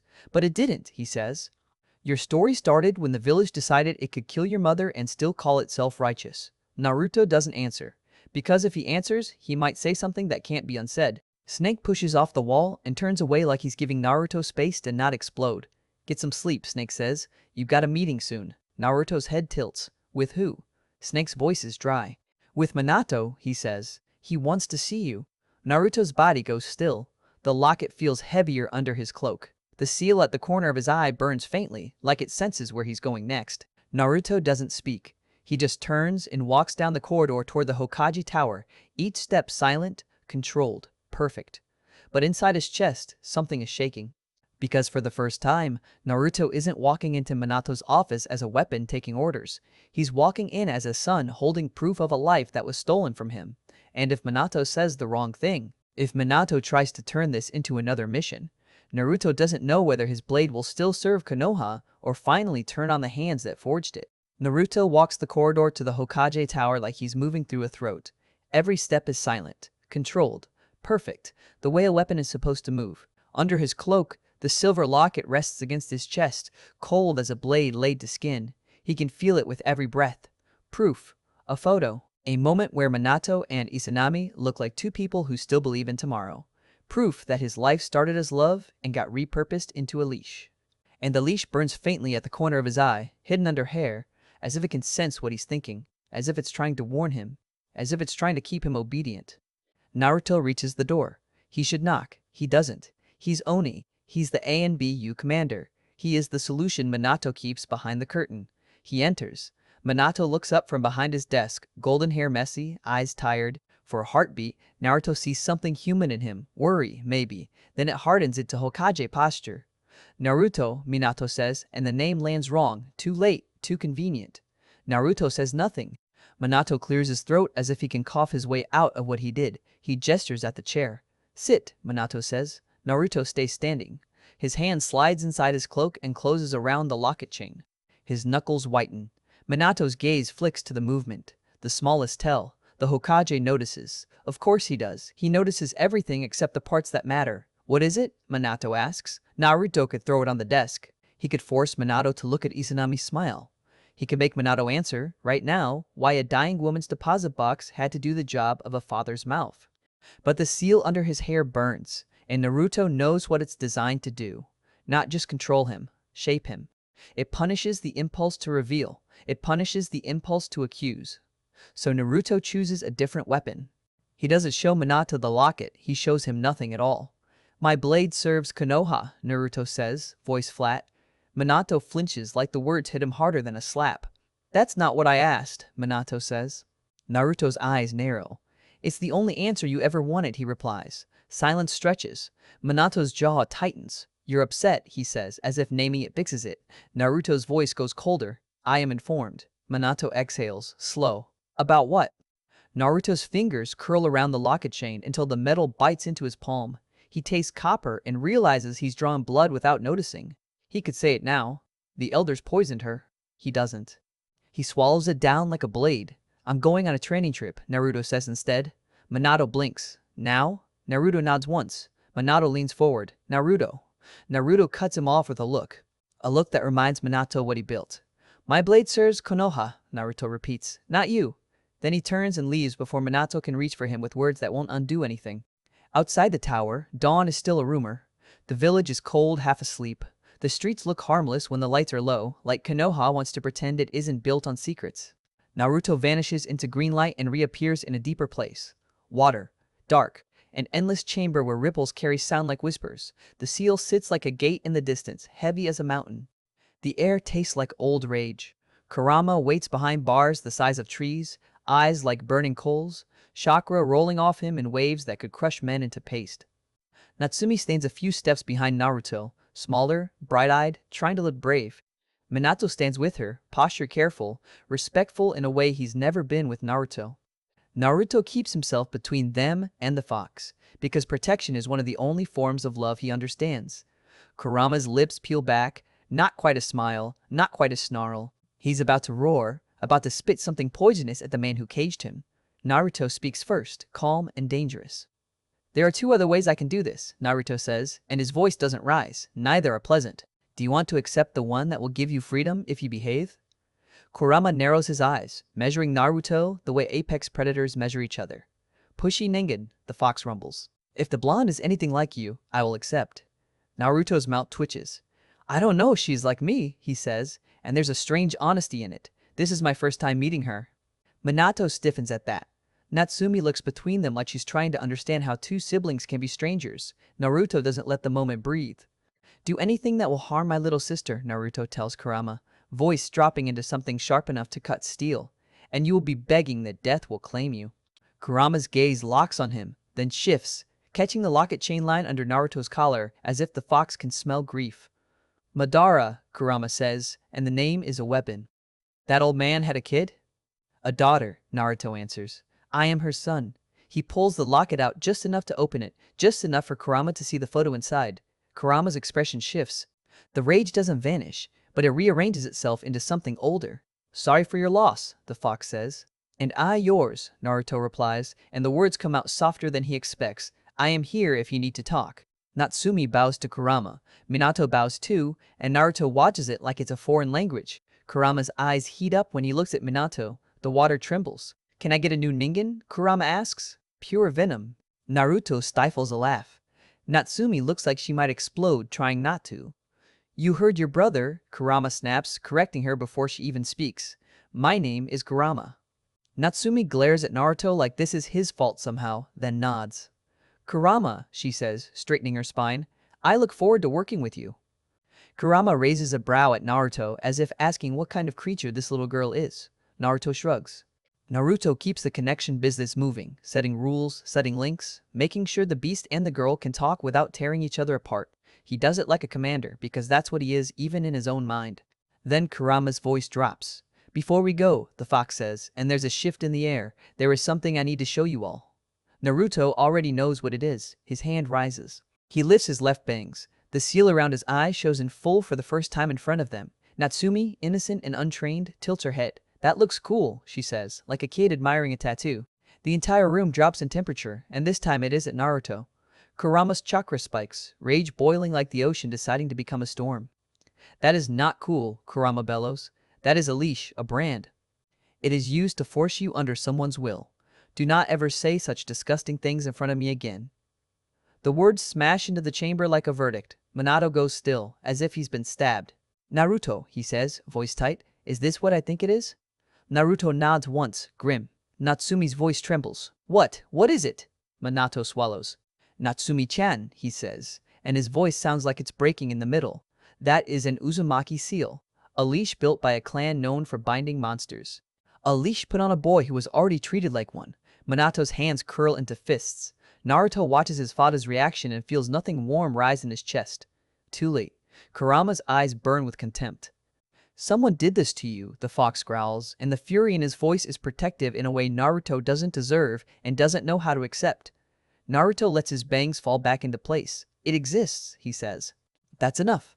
Minato takes a step forward. It isn't enough, he snaps, anger finally spilling through his careful Hokage mask. Naruto looks at him. It is, he says, because Naruto has learned the cost of chasing answers in a village full of people who would rather bury truth than admit wrongdoing. Because Naruto has a locket in his chest, and a key in his pocket, and a mother's name carved into his ribs, and none of it changes what he is forced to be. Because the village already decided. If you're still here, stay with me, because the moment Kurama names that seal for what it is, Naruto's whole life stops being tragedy and starts becoming a hunt. After that day, Naruto doesn't soften. He sharpens. He returns to the work that kept him alive when love didn't. The ANBU years become a blur of pain and discipline. Naruto trains until his stomach empties and his muscles tremble, and then he trains again because weakness is how people die. He learns exactly what Stage 3 Reitan does to bodies, and he learns to keep breathing through it. He runs missions. He ends traitors. He becomes Oni so completely that sometimes the boy underneath feels like a rumor. And then, one day, he comes back to Konoha after being gone longer than most people can imagine. He walks into Minato's office, and the first thing he feels is wrongness. Minato is behind his desk, mid-sentence, trying to dismiss tension with a cough like the air itself can be reasoned with. Naruto's eyes burn bright green for a breath, then snapping to red as his Sharingan spins wildly because instinct screams that something is wrapped around his father's mind. Minato waves the ANBU in the corner away. Send them to scout the borders, he says, or hell even send them searching for Orochimaru's bases, but don't make them do pleb work. Naruto's control tightens because the words aren't the problem. The pattern is. The blankness in Minato's eyes, the way his focus swims like he's been half asleep for weeks. Naruto slams a hand down. Bullshit, he snaps, and the room flinches. Minato narrows his eyes at him. Are you telling your cage what to do, Commander? Naruto doesn't answer that. He brings his hands up slow and forms a single seal. Ram, Kai, Naruto commands. The air snaps. Something invisible shatters like glass. Minato's narrowed eyes turn into confused orbs, like he just woke up inside his own skull. Naruto? Minato blinks rapidly, pressing fingers to his temple as if trying to hold his thoughts in place. What are you doing here? Aren't you meant to be on some training trip with Natsumi? Naruto's expression doesn't change. I have been gone for 2.5 years, father, Naruto says, and the word father comes out like a blade drawn halfway. And it seems like you have been under a Sharingan genjutsu for a long time. Minato's face drains of color. 2 years, he whispers, collapsing back into his seat, blinking like the timeline doesn't make sense in his mind. Did something happen? Naruto watches him and feels the old disgust rise, because even now, even after everything, Minato missed it. Someone tampered with the Hokage's mind. And the Hokage didn't notice. Naruto steps closer, voice low. I will sort things out, Naruto says. Until I return, I shall have guards issued to watch over you. Someone is tampering with things they should best leave alone. Naruto reaches down, fingers brushing the commander tattoo, and sends out a pulse. Something rises from the ground like a ghost dragged into daylight. A wispy form solidifies, posture lethal, presence cold. Shinigami. Naruto doesn't need to see her face to know the name hits her. He can hear it in the subtle tightening of fists. Shinigami, Naruto says, and there's no hesitation in him at all. I need you to look after my father. Someone is using the dead to gain power. The room goes colder. Minato looks up sharply at the phrase using the dead like the words themselves should be impossible. Shinigami bows. Hi, Naruto-sama. I shall call for my squad. Your father will be well looked after. Naruto nods. Thank you, he says, and there's something grim in it. I owe you one. New chakra signatures enter. Naruto turns, and Shinigami's squad steps in, names and masks and loyalty rearranged into a weapon pointed outward. Naruto's eyes sweep them, and his voice stays commander flat. He notes their progress. He orders them to keep Hokage-sama safe while he finds out what happened and sorts it out. Minato tries to speak again. Naruto, wait. Naruto doesn't. He raises a hand into the air and vanishes in a green flash. He lands in his room, already pulling armor into place, as if the only way to keep his mind from tearing itself apart is to put violence back on like clothing. Red Uchiha armor locks onto him with a final click.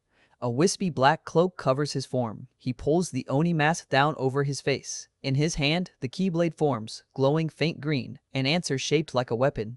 A black scarf wraps around his neck, tassels fluttering behind him like trailing shadows. Someone speaks from the doorway, voice smooth, seductive. Have I ever told you how good you look like that, Oni-kun? Naruto doesn't look up. He already knows. Yagao, he says, clipped. You are still on leave. She steps closer anyway, tightening clips like she owns the right to touch his armor. I am coming, she says. There is nothing you can do about it. Naruto catches her hand only to realize she's already suited up too. Another voice chimes in from the doorway, amused. Naruto turns, and there's Kurenai, wearing ANBU armor with a smile that shouldn't exist in the same room as Oni. You didn't think I was doing nothing while you were gone, did you? She says, and then she drags her mask down, the smile hidden behind duty. You may as well call us Team Oni, Kurenai adds, because we aren't letting you out of our sights again. Yagao lifts a Neko mask and blows a small kiss before covering her face, voice teasing. She introduces Kurenai as Yurei, ANBU's genjutsu specialist now, the role Naruto once held. She tells him it's time for others to step into the spotlight. Naruto doesn't respond with warmth. He can't, because Minato's mind was invaded, because the seal on Naruto's eye exists, because his mother's death was a poison he only learned about through a massacre, because someone is using the dead to gain power. And now, people who care about him are stepping closer into the blast radius. Naruto tightens the last strap. He turns toward the open doorway. The night waits beyond it like a battlefield. And somewhere in the village, someone has been rewriting reality around the Hokage for years.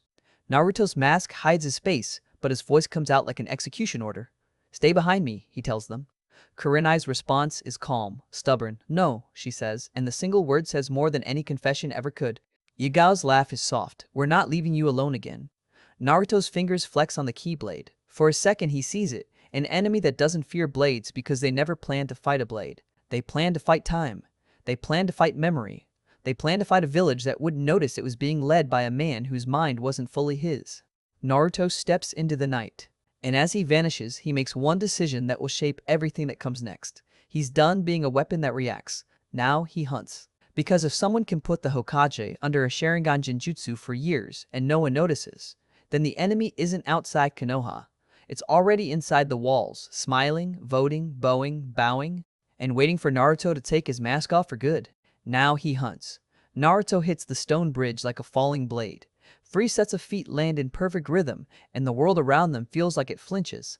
The air is cold. The night is too quiet. That kind of quiet that means someone is watching, waiting, counting. He turns his masked face toward the 2 women behind him. Neko, Yurei, he says, voice flat through the Oni mask. Stick together. Don't leave each other's side. Flare if you feel the least bit pressured. I'll come as soon as I can. A pause. Start with the elders. I'll question Danzo myself. Use forceful questioning if you believe it's needed. I'll deal with any cleanup. They don't argue. They don't tease. They simply nod once, sharp and professional. Hi, Commander. And then Yugao and Kurenai vanish into the night like two pieces of the same storm. Naruto takes a few steps forward, stops, and smiles under the mask like he already knows the punchline. Secordia, he calls into the darkness, voice calm. Are you here to assist in my investigation, or will you only impede it? A chuckle answers him from above, the sound barely there, the way only one man in this village can move. Kakashi drops down without a whisper, wearing the same dark gear, the same quiet confidence, like he's been waiting for the right moment to step into the story. Super Bia, Kakashi answers, tone amused. If your pride doesn't slow down your investigation, I doubt anything would. Naruto's head tilts. The mask stares. And you knew, Naruto says. Kakashi shrugs like it's nothing. I waited for reinforcements, he admits, rubbing the back of his neck. I don't have your skill with genjutsu. And Kurenai isn't well versed in Sharingan genjutsu. I wouldn't have had a clue how to dispel it. Naruto's eyes narrow behind the mask.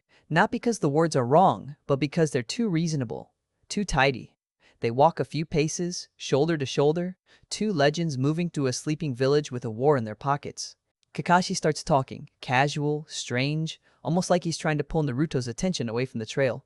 Naruto listens. Naruto always listens. The moment the words get too wrong, the moment the rhythm doesn't match the man, Naruto stops dead. That was an impressive attempt, Naruto says softly, and the softness is the most dangerous part, but the real Kakashi wouldn't care what people think of him reading his porn. Silence. Then the Kakashi beside him ripples. Splits. Three figures stand where one stood, each wearing a plain white mask with a single word carved into it like a confession. Root. They don't even bother being subtle anymore. One of them speaks like he already thinks he won. We hope to lead you off the trail, he says.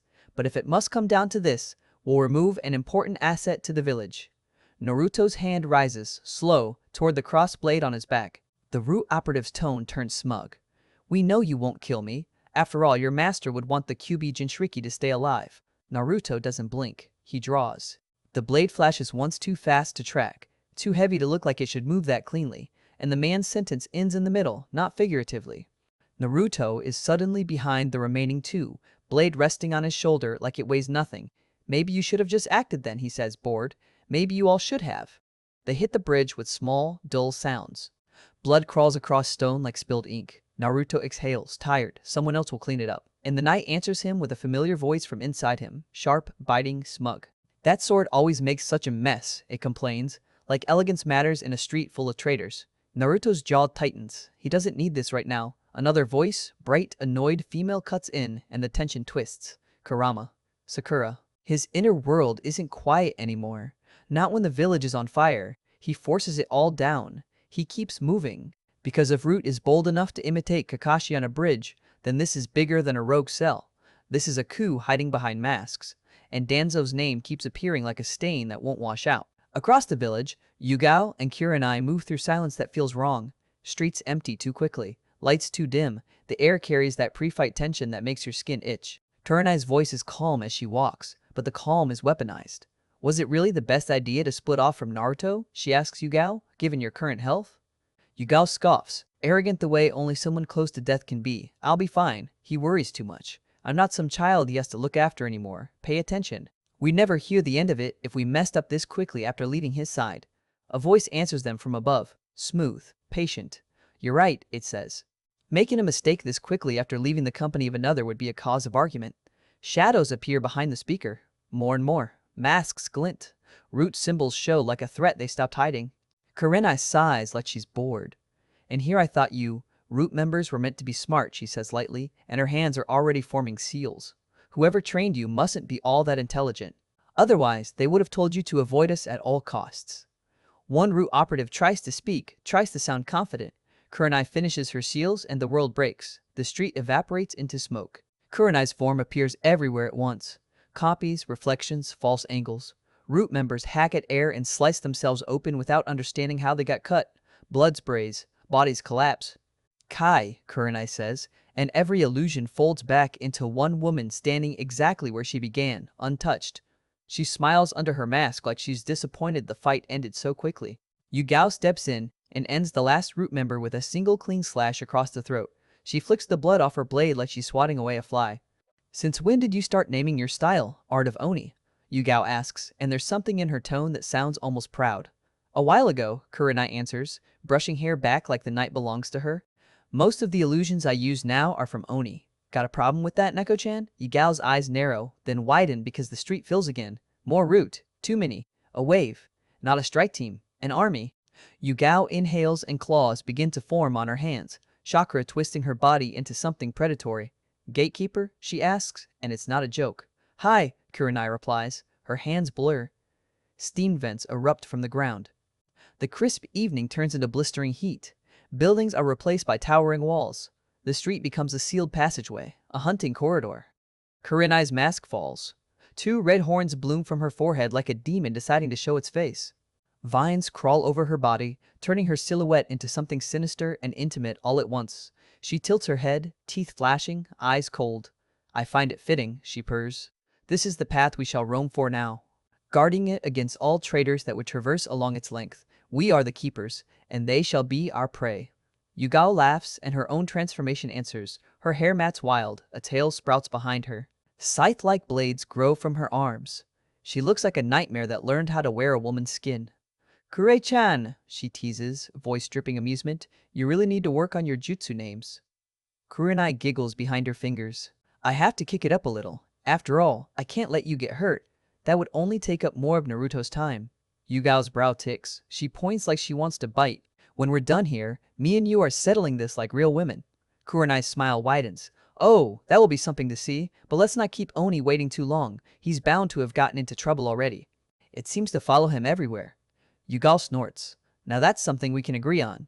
And then, as if the universe heard them and decided to prove them right, Naruto's voice echoes through burning streets. I swear trouble just follows me everywhere.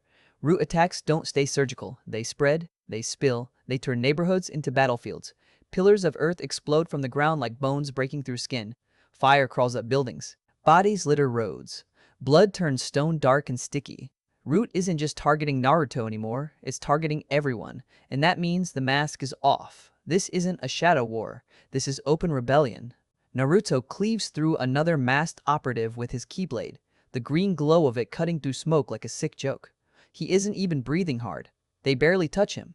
They swarm like insects, and he crushes them like insects. He steps aside as flaming arrows streak past and skewer two root members, flesh igniting. The smell of burning meat tries to stick in his throat. He grabs a delicate hand that's offered to him, doesn't even look, twists his body and flings the owner through the air with brutal efficiency. A blood mist blooms. And then someone drops down beside him in the old Oni suit Naruto used to wear, helmet missing, face exposed, long orange hair fluttering like flame in the wind. Burning eyes snap across rooftops, scanning everything, leaving nothing to chance. If you keep throwing her around like that, the orange-haired figure says, dry, it'll just give her more reason to bitch at us later. Naruto drags a hand through his hair, exhausted in the way only people who never sleep get. Kurama, she's going to complain anyway. It's in her nature. Just like it's in yours to burn everything. And it's in mine to walk a very fine line between beast and humanity. A pink-haired woman moves back toward them through a cluster of root like she's swimming through weak water. Her blade swings with ruthless speed. She doesn't defend. She doesn't need to. She simply kills faster than they can touch her. I don't hear much fighting over there, she calls, voice bright enough to be insulting. Naruto doesn't miss a beat. Isn't that meant to be a private thing, Sakura? He throws back, deadpan, as he draws his bow and sends twin flaming arrows into the street. The arrows expand mid-flight and detonate, turning the space into fire. Sakura looks down at her blade like she just realized she's been flirting with danger on purpose. Pervert fox, she mutters under her breath. Enough, Naruto snaps, and the humor dies instantly. He tosses away his outer robes. The cloth dissolves into nothing as it returns to a seal on his body. The commander in him takes control. I need you two to keep the path clear as I charge through, he orders. They're employing distraction tactics. I'm not giving them time to set up a trap. Sakura nods once. Kurama's orange-haired form nods too. They leap. Roof to roof, smoke to smoke, fire reflecting in their eyes.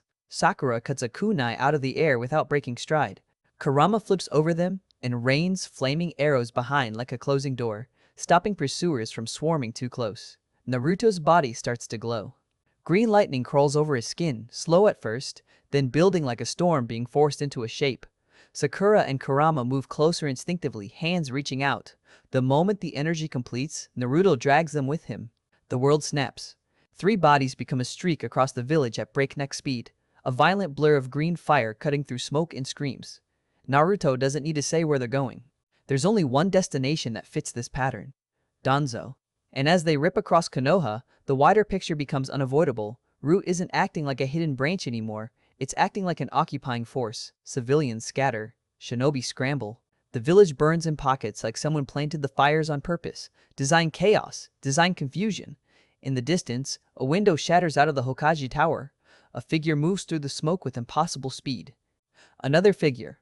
White hair, cold eyes, a scythe that looks too hungry to be real, cuts through the air like death decided to clock in early. Shinigami is moving. And somewhere, Sasuke sees something he will never be able to forget. Naruto feels it all as background noise, because his focus is a knife. Danzo tampered with Minato.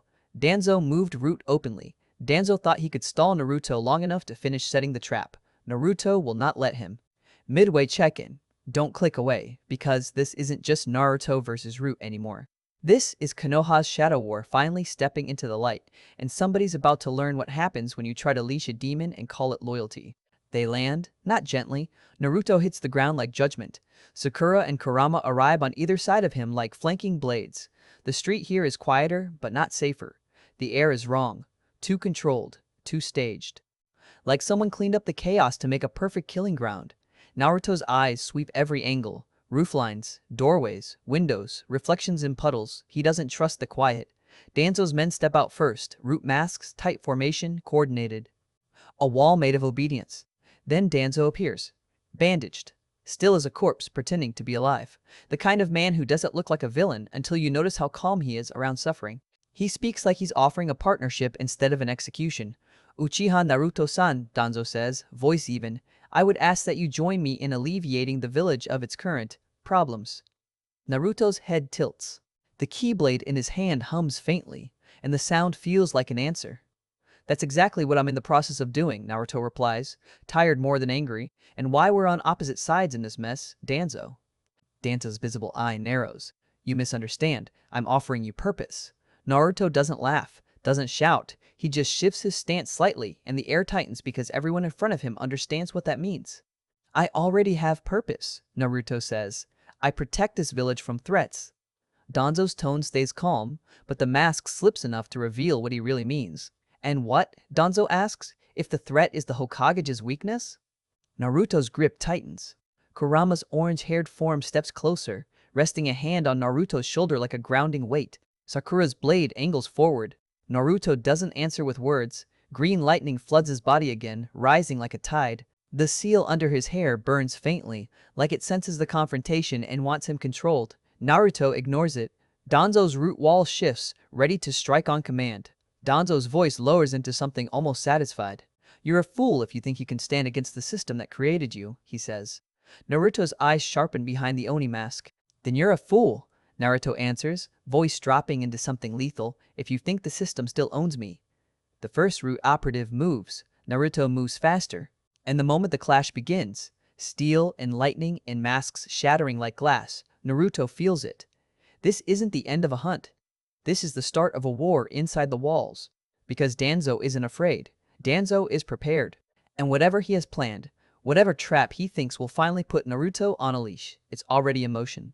Naruto's keyblade rises. Green fire cracks through the air. And Danzo smiles like he's been waiting for this exact second to see whether Konoha's Oni will break or finally turn and devour the hand that forged him. The first root operative moves. Naruto moves faster. Green fire cracks across the street as the keyblade carves a clean arc through smoke. Masks split. Bodies fall. The air fills with that wet metallic scent that always tries to cling to the back of the throat. Danzo's wall doesn't break. It adjusts. It tightens. It's trained to absorb panic and keep moving.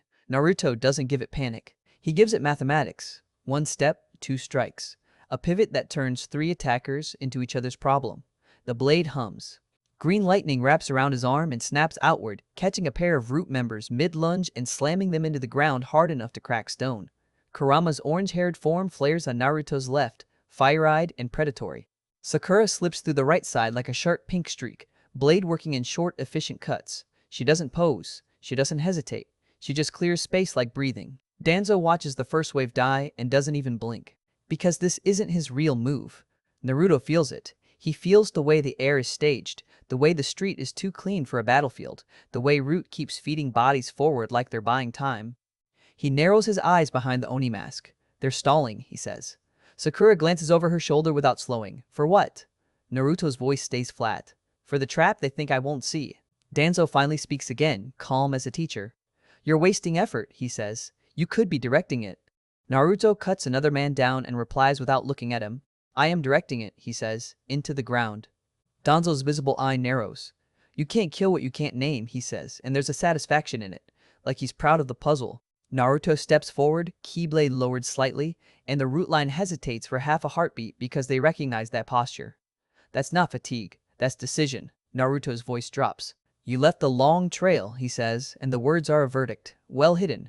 But if you know what to look for, it stands out. Danzo's mouth tightens. Naruto continues, as if he's explaining a lesson to someone too slow to learn it. Each executor or ANBU under my thumb has my chakra inside them, Naruto says. Do you know how easy that makes it to reverse summon them and the area around them? The moment the words land, the air shifts. Root members stiffen like they suddenly realize the ground beneath them isn't theirs anymore. Danzo's eye widens just a fraction. Naruto tilts his head. You are not a commander, Danzo, he says, voice calm and cruel. You're just an old man with borrowed power. Sakura's blade flashes past Naruto's shoulder. Another mask hits the stone. Kurama's fire-eyed gaze sweeps the rooftops like he's reading the village as a map of threats. Danzo's men shift into a tighter ring. Danzo's voice stays smooth. So you gathered allies, he says, as if he can still control the narrative. Naruto doesn't answer. He just moves. He steps in close enough that Danzo's guards react, hands rising, blades angling, and Naruto drives the keyblade forward. Straight through Sakura. The street seems to freeze. Kurama's eyes flare. Root falters. Danzo's face doesn't change at first until he sees the neutral calm on Naruto's posture, the complete absence of hesitation, and realizes this was never a mistake. Sakura doesn't scream. She doesn't even flinch. She meets Danzo's stunned gaze with something like acceptance, and in that silent moment, the truth clicks into place. Sakura isn't just a teammate, she is part of the weapon. Naruto holds the ram seal. Black chakra seeps out of him, slow and thick, coiling around Sakura and the remnants of the keyblade like ink poured into water. Be reforged, Naruto says, voice steady, with the metals of old and the flames of heaven. The air trembles, the black chakra tightens, become Kuro Sakura. The energy explodes outward. Where Sakura stood, there is now a sword. Not delicate, not elegant. A broad, brutal weapon built to end arguments. The pommel curves back with crescent blades like a memory of older execution tools. The hilt is wrapped tight. The guard looks like bone, shaped like a rib cage, with small specks of emerald along it that catch the light like trapped lightning. The blade is deep black. Naruto closes his eyes for one breath, then wraps his hand around the new hilt and rests his other hand on the pommel like he's greeting something sacred. Root's formation breaks, just a hair. Danzo finally shows emotion. Shock, sharp and ugly, because this isn't shinobi doctrine, this is something else. Across the space, a feline presence presses down like a silent council of predators. A voice calls out, tense. Naruto, Ageless is quite angry at what you are doing. Naruto doesn't look away from Danzo when he answers. Sakura and I, we are doing this, he says, calm and absolute. I would not force her into this if she wasn't okay with it. The words are simple, consent, clear as steel. The pressure from the feline presence doesn't vanish, but it steadies, like it accepts the rule even if it hates the risk. Naruto opens his eyes again. He turns his head slightly, voice snapping into commander mode. Squad 1. Protect the injured, he orders, as if the battlefield around them is already his. The rest of you, show no mercy to our enemies, for they showed none to our villagers. Then he rips the new Kuro Sakura from the ground. Tiles tear apart with the motion. Fighting erupts like someone lit a fuse. Root surges. ANBU crash in from angles Root didn't account for. Steel rings. Chakra detonates. The street becomes a grinder. Naruto doesn't get lost in it. He shuns. One blink later, he's in front of something that makes the air feel wrong. A version of himself. Not a clone. Not an illusion. Something colder. A zero self. An empty, violent reflection wearing his shape like mockery. Kuro Sakura moves through the air on her own, swinging in a ruthless arc that splits open the creature's chest in a spray of blood. It staggers, but it doesn't fall. Not enough, Naruto thinks. Not enough to keep it down. Not enough to keep himself down. He turns his head slowly toward Danzo. A bone-chilling smile spreads beneath the mask, felt more than seen. Naruto's eyes shift. Red to green, a color that means something deeper than anger. It means resolution. "Checkmate, Danzo," Naruto says, voice steady as an execution bell. "You lose." Danzo's eyes widen, because for the first time, he realizes the trap wasn't set for Naruto. It was set for him. A clawed hand bursts through Danzo's chest from behind. Danzo stiffens, breath catching. The hand belongs to something that moves like it was built for hunting. A feline shape, powerful, controlled, the kind of presence that makes even veterans instinctively back away. A voice snarls through the chaos, loud enough to cut through steel, and screams. "I keep telling people," it growls, "but no one ever listens. Don't. Push the Uchiha!" And then metal cleaves the air. A tail swings through, covered in a razor's sheet of metal, so fast it blurs. Danzo doesn't have time to react. His head leaves his shoulders. It rolls along the ground like a discarded mask. For half a heartbeat, the world goes quiet. Then root breaks. Some keep fighting because obedience is all they have left. Others freeze, because the man who owned their will just died in front of them like he was nothing. Naruto doesn't celebrate. He doesn't exhale in relief. He stares at the rolling head and feels only one thing: confirmation. Danzo was involved. Danzo was bold enough to move Root openly. Danzo was arrogant enough to think he could leash Naruto by tampering with Minato's mind. And Danzo is dead. But the village is still burning. The trap is still in motion. Because Danzo wasn't the only hand on the rope. A familiar feline voice drifts in, almost conversational, in the middle of war. "Ya no," it says, tone almost amused. "Being cooped up in the house with the mate and the kids, I have really missed spending time with you, Naruto. If you ever need a hand with an invasion or something, be sure to ask me again." Naruto doesn't turn fully, but his posture acknowledges the presence. Tayuya is dealing with the guardian of the Uchiha mansion, someone reports, the details slicing through Naruto's focus like a warning bell. Naruto's jaw tightens. The Uchiha mansion, the place that carries blood history and secrets. The place Danzo would absolutely target if he wanted leverage. Naruto's grip tightens on Kurosakura's hilt. He doesn't have time to process the zero creature bleeding behind him. He doesn't have time to track every root member running. He has time for one decision. He raises his voice, command sharp and final. "Contain this zone," he orders, and the ANBU around him move like they've been waiting for permission to become ruthless. "No civilians die here." He steps once, then shunsins toward the skyline, toward the Uchiha mansion, because that's where the next blade is aimed. Once per part, he lets the voice in his head reach out like a hook. Don't look away now, because Danzo falling is only the first domino, and the next one is aimed straight at Naruto's blood. The village blurs into rooftops and smoke. Somewhere behind him, Kurosakura's presence hums, alive in his hands, heavier than steel and more personal than any weapon has the right to be. Kurama's fire-eyed form keeps pace for a moment, then peels off to keep pressure off Naruto's flanks. The battlefield below shrinks into noise. Naruto's mind narrows to one line: Uchiha Mansion, Guardian, Trap. He lands on a roofline near the district, and the air here is different, not just smoky. Wrong. Like the atmosphere itself is being bent to hide something. Ahead, the mansion stands like a shadow carved into architecture. Too still. Too intact, considering the chaos elsewhere. Naruto's eyes sweep the perimeter, and then he feels it. A presence. Not Root, not ANBU, something older, stranger. The kind of chakra signature that doesn't belong in a normal shinobi fight. The kind of thing Danzo would call borrowed power. Naruto steps forward. Kurosakura's guard catches a faint reflection of moonlight, and the ribcage shape looks like a warning. He hears a distant clash deeper in metal, chakra, a voice cutting through tension. Tayuya. He doesn't know what form the fight takes yet. He only knows the mansion is under attack, and the attacker is confident. Naruto exhales, slow. The Oni mask hides his face, but his voice comes out calm. "I'm here," he says into the darkness.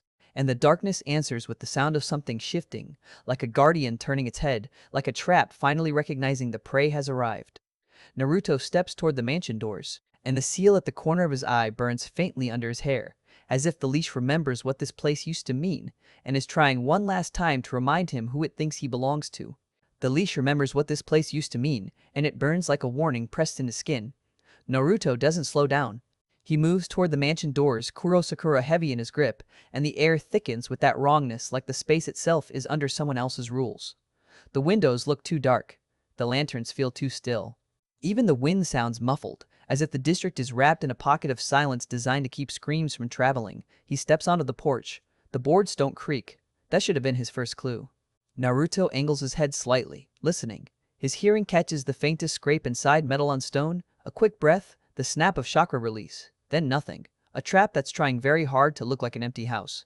Naruto lifts a hand and presses it to the door. He doesn't shove. He slides chakra into the grain, feeling for seals, for tripwires, for anything that wants to explode the moment he commits. He finds them. A web. Multiple layers. Some meant to bind, some meant to alert.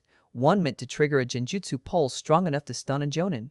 Naruto smiles under the mask like he's already bored. He peels the first seal apart like he's untying a knot. Then the second. Then he bites down on the third with pure force. One brute surge of green lightning that makes the ink scream and die. The door swings inward. The mansion swallows him. The air inside is colder than it should be. The hallway is clean, but the cleanliness is wrong too. Too perfect, like someone scrubbed it to prepare it for a ritual. The Uchiha crest repeats on walls like a heartbeat trying to keep time. Naruto steps forward, silent. A presence shifts in the dark. Not a shinobi, not root, something that feels ancient. Like a weapon that hasn't been used in years finally waking up because it smelled blood. Naruto's grip tightens on Kuro Sakura. He speaks into the darkness, voice calm and sharp. "Tayuya," he calls. Status. No answer. He moves faster. He slides around a corner and the hallway opens into a larger room, one of the old audience chambers, where clan meetings used to happen. The tatami is intact. The wall scrolls are still. The lantern light is thin and yellow. And there at the far end, Tayuya is pinned. She's not bleeding, not yet. But she's trapped in a coil of chakra that wraps her arms and torso like living rope, holding her off the ground a few inches. Her eyes are furious. Her teeth are bared like she's ready to bite through the restraints just to prove she can. Across from her stands the Guardian. It isn't a person. It's a shape built out of sealwork and old chakra, like the mansion itself grew a spine and decided to protect what's inside. A hollow armor silhouette with a mask-like face and a crest that isn't Root or ANBU or Uchiha. Something older, carved for one purpose. Guard the house. Kill intruders. No questions. Naruto takes one step into the room. The Guardian's head turns, and Naruto feels the room lock onto him like a hunting dog catching scent. The seal around his eye flares. Belish. It reacts to the Guardian the way it reacts to authority. The way it reacts to control. It burns like it's trying to pull him back into a role. Obedient, predictable, manageable. Naruto ignores it. He raises Kuro Sakura. The blade hums in his hand, and the air thickens with the quiet presence of Sakura inside the weapon, steady, ready, watching. The Guardian moves first. It doesn't rush. It doesn't posture. It simply crosses the space in a blink, faster than its bulk should allow, and swings a heavy arm toward Naruto's head like it's swatting a fly. Naruto pivots. The strike blows through the space where his skull was and shatters a support beam behind him. Wood explodes. Dust fills the air. Naruto answers with one clean cut. Kuro Sakura bites into the Guardian's torso. Steel meets steelwork. For a heartbeat, it feels like cutting through stone wrapped in lightning. Then the Guardian's chest splits, black chakra spilling out like smoke, and Naruto expects it to fall. It doesn't. The cut seals itself. The smoke stitches back into armor. The Guardian keeps coming like pain that refuses to learn. Naruto's eyes narrow. Regenerative construct, he murmurs. Tayuya strains against her bindings and spits. No kidding. The Guardian swings again. Naruto steps inside the arc and drives his shoulder into the creature's midsection, forcing it backward. He slams the pommel into its mask face, once, twice hard enough that something cracks. The Guardian staggers. Naruto flicks his wrist and sends a small burst of green lightning straight into the fracture, forcing the sealwork to overload. The Guardian catches the energy, absorbs it, and throws it back as a shockwave that ripples across the room. Naruto's cloak whips behind him. The lanterns flicker. The air tastes like copper. A trap inside a trap. He shifts his stance, mind already mapping the pattern. The Guardian isn't just defending. It's feeding him reactions, trying to read him, trying to stall him. Because Danzo's people never wanted the Guardian to win. They wanted Naruto busy. Outside this mansion, the village is still burning. Minato is still under threat. Root is still scattering. And if Danzo planned any final move, it won't be here. It'll be somewhere Naruto can't reach fast enough if he gets stuck in this room. Naruto's jaw tightens. He doesn't have time for a fair fight. He glances at Tayuya, still trapped. "You alive?" he asks. Tayuya snarls. "Do I look dead?" "Good," Naruto says. He raises his hand, fingers forming a single seal. The Guardian lunges. Naruto doesn't meet it head-on. He steps backward and snaps his palm outward. A pulse of black chakra erupts, tight, controlled, not explosive. It wraps around the Guardian's limbs like a net and anchors it to the floor for half a second. Half a second is all Naruto ever needs. He shuns. One blink later, he is behind Tayuya. He touches the chakra rope binding her and exhales a single syllable. Kai. The rope shatters into smoke. Tayuya drops, lands light on her feet, and immediately swings her fist into the guardian's side as it tries to break free. The punch doesn't do much, but it buys Naruto the angle. Naruto lifts Kurosakura with both hands. He doesn't cut, he drives. The blade's tip punches into the guardian's core, the place where the sealwork feels thickest, like a heart. Naruto forces the weapon deeper, pinning it to the floor like a specimen. The guardian thrashes. Naruto leans in, voice low. "You're not protecting this house," he says. "You're protecting secrets." The guardian's mask face tilts, as if it understands. Then the room changes. The air stops being air. For a fraction of a second, Naruto feels the floor vanish under him and the walls peel away, replaced by a familiar black water plane. Not his inner world, something else. A genjutsu space, woven tight, designed to drag intruders into a controlled illusion the moment they pierce the guardian's core. Naruto's eyes flicker.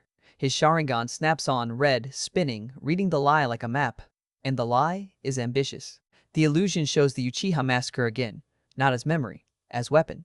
He sees Mikoto kneeling, calm, eyes soft. He sees Fugaku standing, cold. He sees blood pooling across tatami like spilled ink. The illusion tries to sharpen that moment into a blade and press it under Naruto's ribs.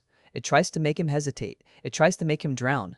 Naruto's hands shake for one breath. Because the illusion is good. Because the truth underneath it is worse. Then Naruto does what he has always done. He turns emotion into fuel. He looks directly at Mikoto's illusion and speaks through gritted teeth. "You don't get to use her face," he growls. Green lightning crawls over his skin. He makes the ram seal again. Kai. The illusion shatters like glass. The mansion slams back into reality. The guardian convulses. Black smoke pours out of the wound around Kurosakura as if the construct is bleeding its own programming. Naruto yanks the blade free, spins, and slams it down in a brutal overhead strike. This time, the cut doesn't close. The guardian splits fully, sealwork unraveling, chakra dispersing like ash caught in wind. It collapses into scraps, dead ink, broken bindings, and a final whisper of old duty fading out. Tayuya exhales hard, eyes wild. "Finally," she spits. Naruto's mask turns toward her. "Report," he says. Tayuya wipes her mouth with the back of her hand and jerks her head toward a side corridor. "Someone got into the vault room," she says. "Not root grunts. Someone cleaner. They didn't want the house. They wanted what's under it." Naruto's posture goes still. Under it. His mind flashes to the deposit box key. The locket. The way Danzo always played with leverage. "Show me," Naruto says. They move. Fast. They cut through hallways, deeper into the mansion where the air grows colder and older. The wood panels change. The seals become more intricate. The house feels like it's remembering what it used to be, a fortress disguised as a home. They reach a locked door at the end of a narrow corridor. It's already open. Naruto stops at the threshold. The room beyond is small, carved into stone under the mansion, lit by a single paper lantern that should not still be burning. A vault. Scroll cases line the walls. A central plinth holds a lacquered box. Empty now, its lid cracked as if someone forced it open in a hurry. Naruto steps in, and the lantern flame flickers, as if reacting to his presence. He scans the room. A faint trace of chakra lingers, old and sharp, like a blade that's been oiled and hidden. Not Danzo's, not Root's, something with Uchiha flavor, but twisted. Tayuya's voice drops. "They took something," she says. "I don't know what, but the guardian went berserk the moment they left, like it was trying to hide the theft." Naruto's fists curl. A cold certainty crawls up his spine. Danzo's dead. So if this theft happened anyway, then Danzo wasn't the final hand. He was one hand. A tool. A stepping stone. Naruto steps closer to the broken box and sees a single scrap of paper caught under the lid. A corner torn, ink smeared, but one word is still readable. A name. Not a village name, not a title. A person. Naruto's throat tightens. Because it's a name he hasn't let himself chase too loudly. Not since the seal burned. Not since Makoto confessed. Not since he realized someone in Konoha wanted him obedient and silent. Tayuya leans over his shoulder. "What does it say?" she asks. Naruto doesn't answer. He folds the scrap slowly, like he's trying not to tear it with the force of his grip. Then he lifts his head. And the Oni mask turns toward the ceiling, toward the world above, toward the village still burning. Because the moment he recognizes that name, the hunt stops being about Danzo. It becomes personal. He speaks, voice low, razor-edged. "Someone took the wrong thing," he says. Tayuya shifts, uneasy. "Naruto, what are you thinking?" Naruto steps back from the plinth. He doesn't explain, he just orders, calm and final. Lock this place down, he says. No one enters the mansion. Not even ANBU. Not until I return. Tayuya blinks. You're leaving? Naruto's eyes flicker behind the mask, red to green like a storm deciding to become lightning. Yes, he says. Because if someone stole something from under the Uchiha mansion during a coup, it means they planned for Danzo to fall. It means they planned for Root to fracture. It means they planned for Naruto to be distracted. And it means the real enemy is already moving toward the next step. Naruto vanishes. A green flash tears him out of the vault room and throws him back into the night. He lands on a roofline above the district, cloak snapping behind him, Sakura heavy in his hand. Below, Konoha still burns in pockets. Screams echo between buildings. Shinobi sprint across rooftops. Fires lick at the sky. Naruto's gaze locks on the Hokage tower. Because that's where the enemy will go next if they want the village to fall cleanly. And Minato, still recovering from years of stolen time, will never see it coming. Once per part, Naruto lets the hook slip out like a knife. Don't go anywhere because the next strike isn't aimed at Naruto's body. It's aimed at his father. Naruto Shunshin's. The world snaps into a green blur. He doesn't travel like a shinobi anymore. He travels like a storm. He hits the Hokage's tower grounds just as a new wave of chaos rolls in. ANBU fighting Root in the courtyard. Civilians being herded away. Alarms shrieking, smoke curling around the stone like a suffocating scarf. Naruto scans, and his blood runs cold. Because Shinigami's squad is in formation. But Shinigami herself is missing, and on the tower's upper balcony, silhouetted in flame light, stands a figure wearing an ANBU mask Naruto recognizes. Snake. Only Snake's posture is wrong. Too stiff. Too obedient. Naruto's grip tightens on Sakura. A voice inside him, Kurama, furious, snarls, "That's not right." Naruto doesn't answer. He simply lifts his head and locks eyes with the mask on the balcony. And Snake raises a hand, slow, deliberate, like he's signaling someone behind the wall. A second figure steps out of the smoke beside Snake. No mask. Long black hair. A single eye visible red, calm, ancient. Naruto's Sharingan flares in response like it recognizes a predator. The figure smiles. And Naruto understands all at once why Danzo wasn't afraid. Why Minato didn't notice the genjutsu. Why Root moved like they had permission. Because the person who did this isn't a councilman. It's someone with eyes that can rewrite reality. Naruto takes one step forward, and the stranger's gaze meets his. The world tilts. Reality threatens to peel away again. And Naruto feels the leash around his eye burn hotter than it ever has, as if it's about to choose a side for him. For one heartbeat, the world tilts. The courtyard's noise muffles. The smoke slows. Even the fire seemed to pause mid-flicker, trapped in a moment where reality is deciding whether it still belongs to Naruto or to the man staring at him. That single visible Sharingan eye locks onto Naruto like a hook in flesh. The stranger smiles as if he already knows how this ends. Naruto's fingers tighten on Sakura. He doesn't look away. He doesn't flinch. Because flinching is what the leash wants. It wants instinct. It wants obedience. It wants him to react like a trained dog, not like a man. He steps forward instead. One step. Calm. Controlled. The stranger's gaze sharpens, and the pressure in the air spikes, trying to slam Naruto's mind into the ground and keep it there. Naruto hears Kurama's voice inside him, low and furious. Don't let him in. Naruto answers without words. He drags his chakra up like a chain being yanked tight, and his Sharingan spins hard. Reading the genjutsu's weave, the anchor points, the small lies meant to become big truths. The leash burns again, trying to punish the resistance. Naruto's jaw tightens. He doesn't fight the pain, he uses it. He reaches up with his free hand and lifts his bangs fully, exposing the seal around his eye to the firelight and the enemy's gaze. The seal glows faintly. A brand. A promise. A threat. The stranger's smile widens like he's pleased. You kept it, he says, voice smooth as oil. Good. It means you're still manageable. Naruto's voice comes out flat through the Oni mask. You're the one who did it, he says. The stranger's brow lifts just a fraction. Was that supposed to be a question? Naruto takes another step. Sakura hums, and the blade's weight feels steadier, like Sakura inside it is bracing too. It's a statement, Naruto says. You leashed me. You tampered with Minato. You moved Root. You used Danzo like a disposable tool. The stranger's visible eye flicks down toward the courtyard where Root bodies lie broken. Danzo was always disposable, he says, almost bored. He believed he was steering the wheel when he was just holding the reins for me. Naruto's shoulders rise and fall once with a measured breath. Snake on the balcony doesn't move, doesn't speak, just stands there stiff as a statue, mask facing forward. Naruto's gaze flicks to him for a fraction of a second. Snake doesn't respond. The wrongness in Snake's posture makes Naruto's chest tighten with something sharp and ugly. "Let him go," Naruto says. The stranger chuckles. "You're attached," he says, and the word lands like an insult.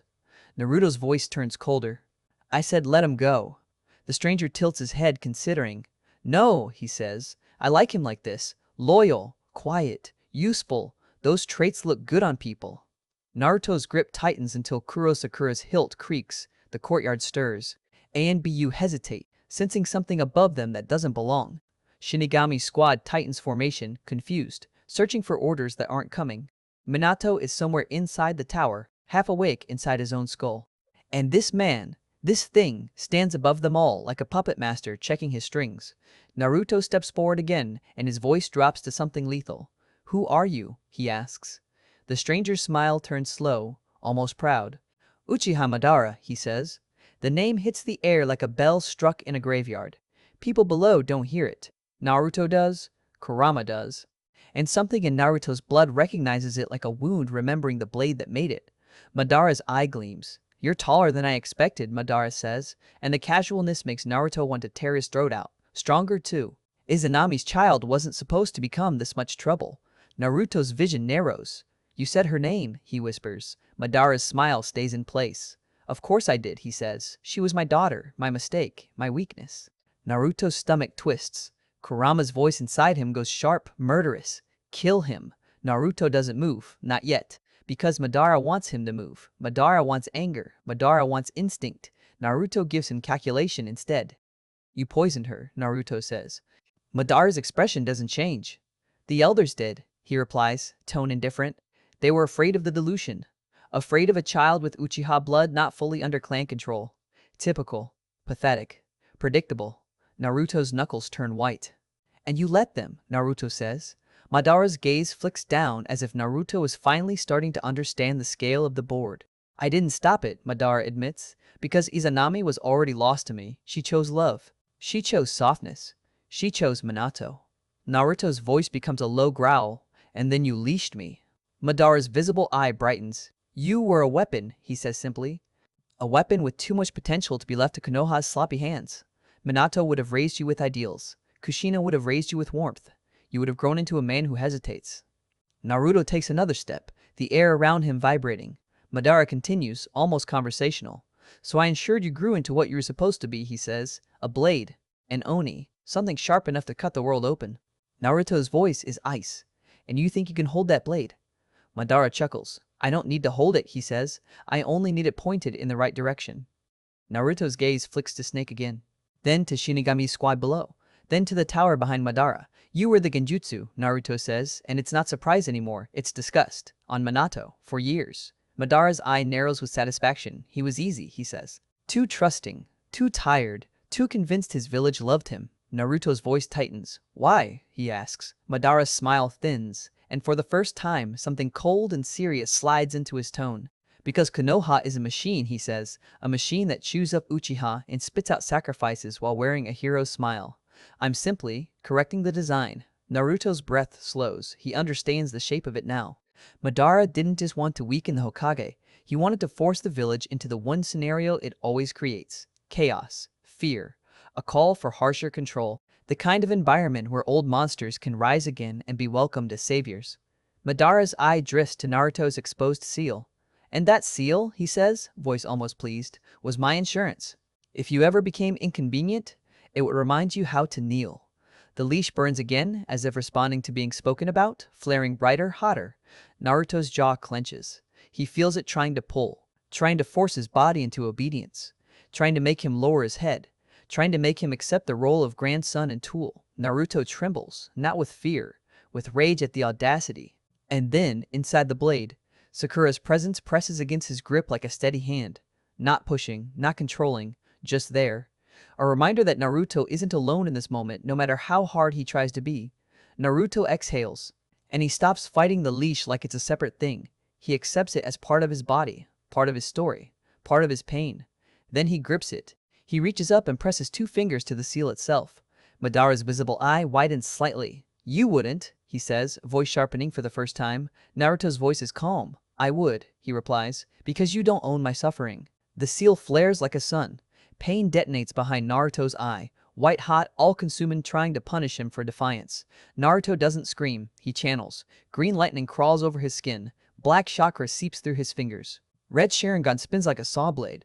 Naruto bites down on the pain and speaks one word that isn't a plea, Kai. The seal cracks, not physically, conceptually.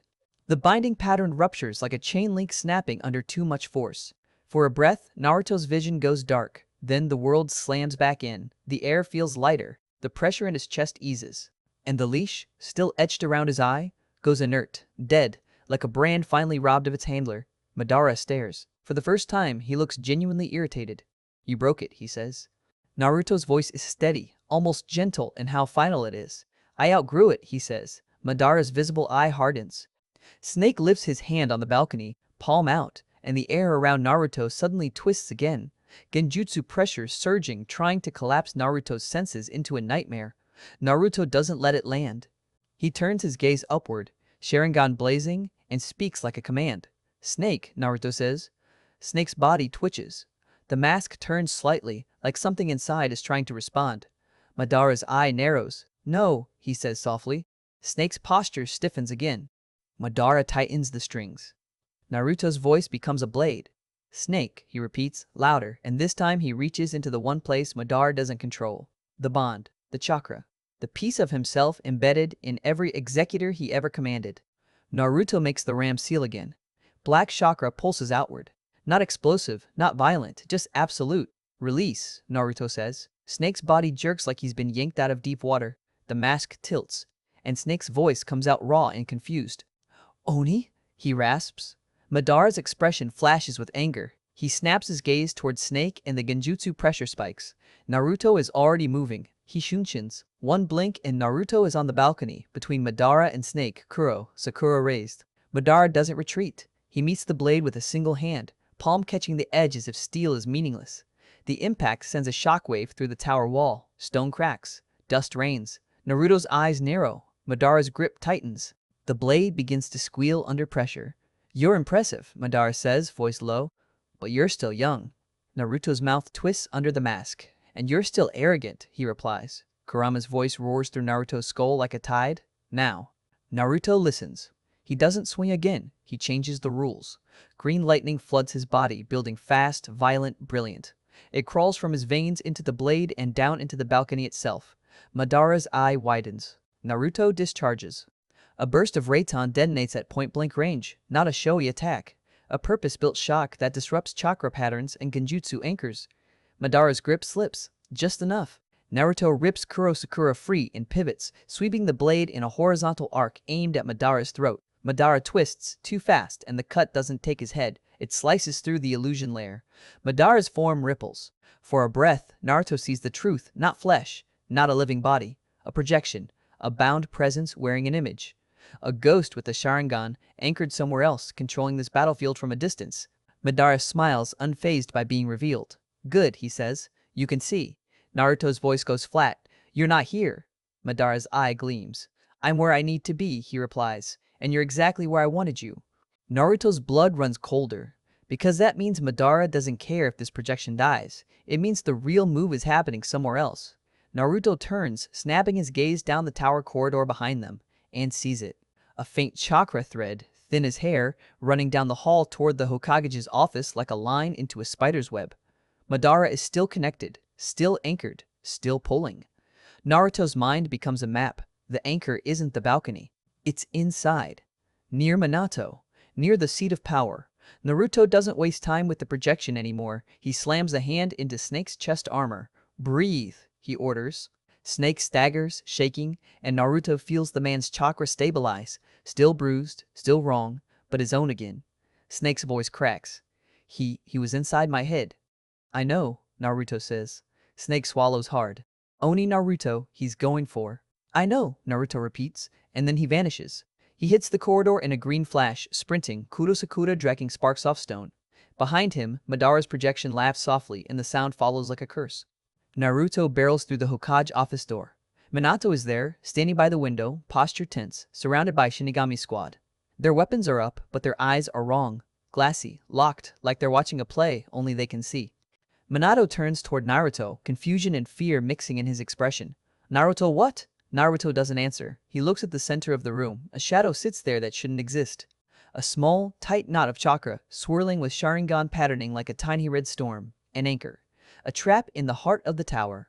Naruto steps toward it. The knot flares. The room tilts again. This time, the genjutsu isn't the massacre. It's something worse. It shows Minato kneeling over Izanami's body. Shows her red hair spread like blood across the bed. Shows Minato's hands trembling, not brave, not heroic, just terrified.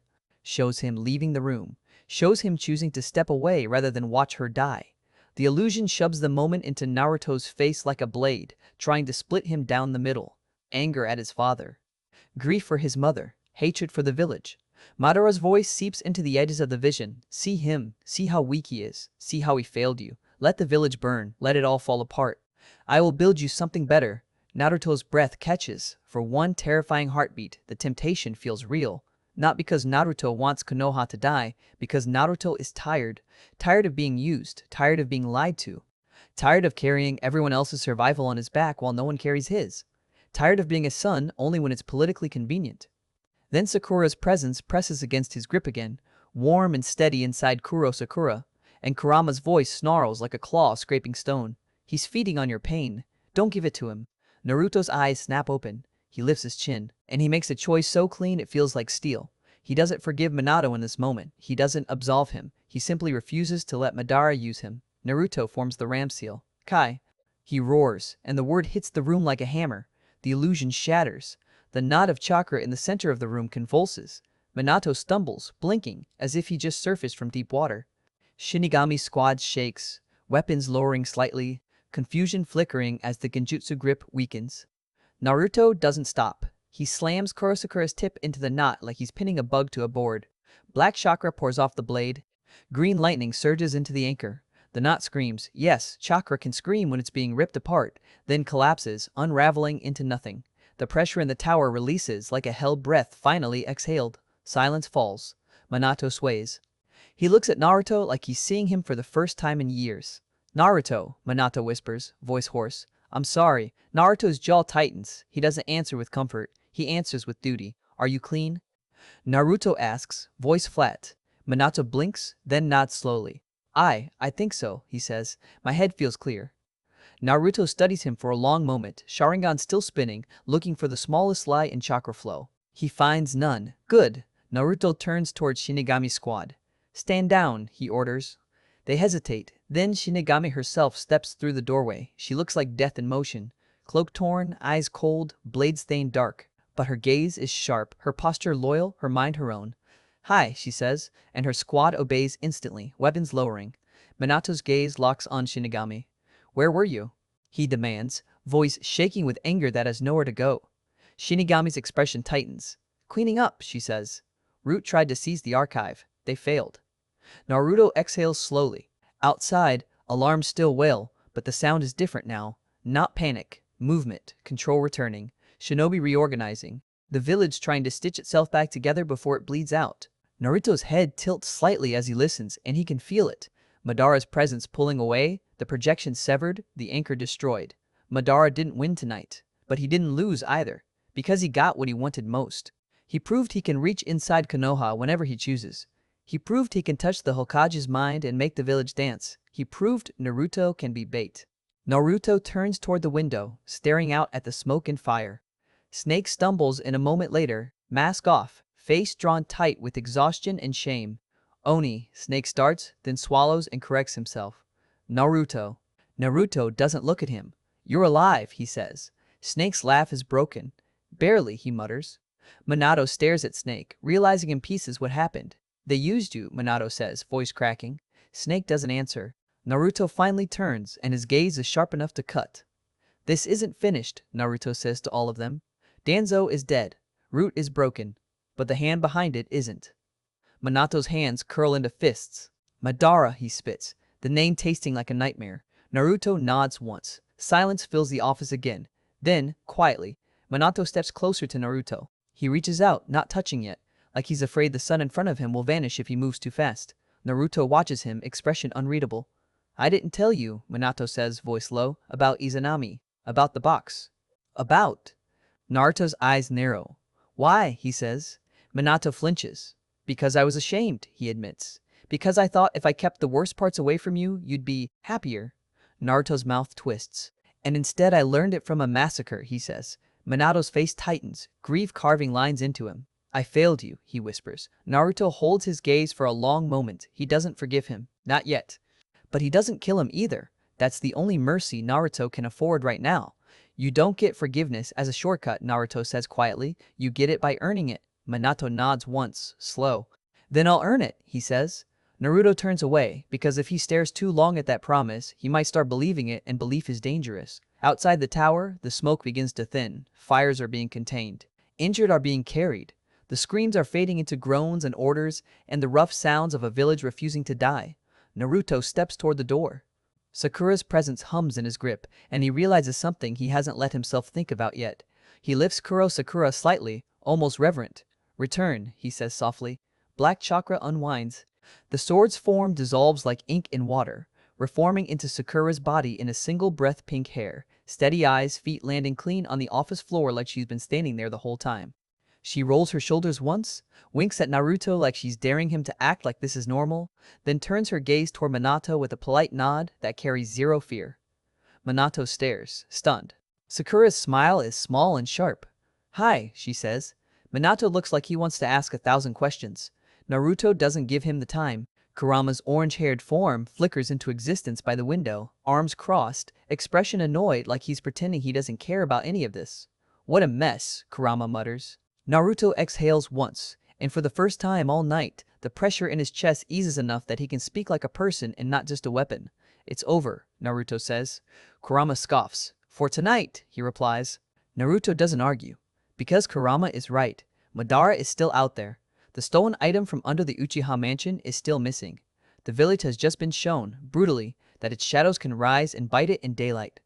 Naruto walks out of the Hokage office and down the tower stairs, past ANBU who stare at him with a new kind of respect. Less fear now, more awe. He doesn't acknowledge it. He doesn't need it. Outside, Anko is on the courtyard edge, blood on her sleeve, eyes blazing. Kurenai stands beside her, horned form gone now, face tired but alive. Yugao leans on a wall, breathing hard, refusing to sit because sitting feels like admitting weakness.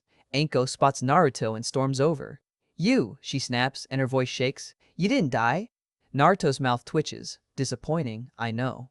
Anko's fist slams into his chest, hard enough to hurt, not hard enough to injure. Don't do that, she says, eyes bright. Don't disappear into trouble like it's your job. Naruto's gaze flicks to her. It is my job. Anko glares. Then change your job. Naruto doesn't answer. Kurenai steps closer, eyes scanning his face like she's checking for cracks. Is it gone? She asks softly. Naruto lifts his hair slightly. The seal remains, but it's dull now. Dead. A brand without teeth. Kurenai exhales, relief and fury mixing in her expression. Yugao huffs a shaky laugh. Good, she mutters. One less chain. Naruto looks at them, at their injuries, their stubbornness, the fact they stood in the blast radius because they refused to let him be alone. His throat tightens. He swallows it down. I'm fine, he says. Anko rolls her eyes. Sure, she says. And I'm the Hokage. A few civilians are being escorted past, wrapped in blankets, eyes wide with shock. Some glance at Naruto and flinch. Others stare, uncertain, trying to reconcile the stories they've heard with the man standing here, alive, holding the village together with sheer violence and will. Naruto watches them go. Then he turns his gaze toward the horizon beyond Konoha's walls. Somewhere out there, Madara is moving. Somewhere out there, a plan bigger than Root is unfolding. And Naruto, finally free of the leash, understands what that means. He is no longer a weapon that can be aimed. He is a weapon that chooses. Naruto speaks quietly, more to himself than anyone else. This village will survive, he says. Kurama snorts. It better, he mutters. Sakura steps up beside Naruto, voice calm, eyes sharp. What now? She asks. Naruto's gaze stays on the horizon. Now, he says, I stop reacting, I start ending. Anko opens her mouth to argue, then stops when she sees his expression. Not hollow, not cruel, just resolved. Kurenai's voice drops to a whisper. And your father? Naruto's jaw tightens. He lives, Naruto says. He earns whatever comes next. Kurenai nods, accepting the hard answer because she understands hard answers. The smoke continues to thin. The first pale light of morning creeps across rooftops. Konoha looks battered, but standing. Bruised, but breathing. Naruto lets himself take one breath that isn't tactical, just a breath. And under his cloak, the silver locket rests against his chest like a promise he hasn't decided how to keep. Because even after everything, his mother's words still exist somewhere inside him, quiet but stubborn. Find love. Live. Knock.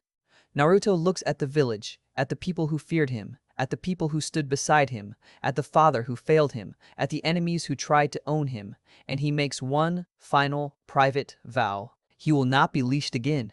Not by Madara, not by the council, not by grief. He will protect what matters, and he will destroy what doesn't.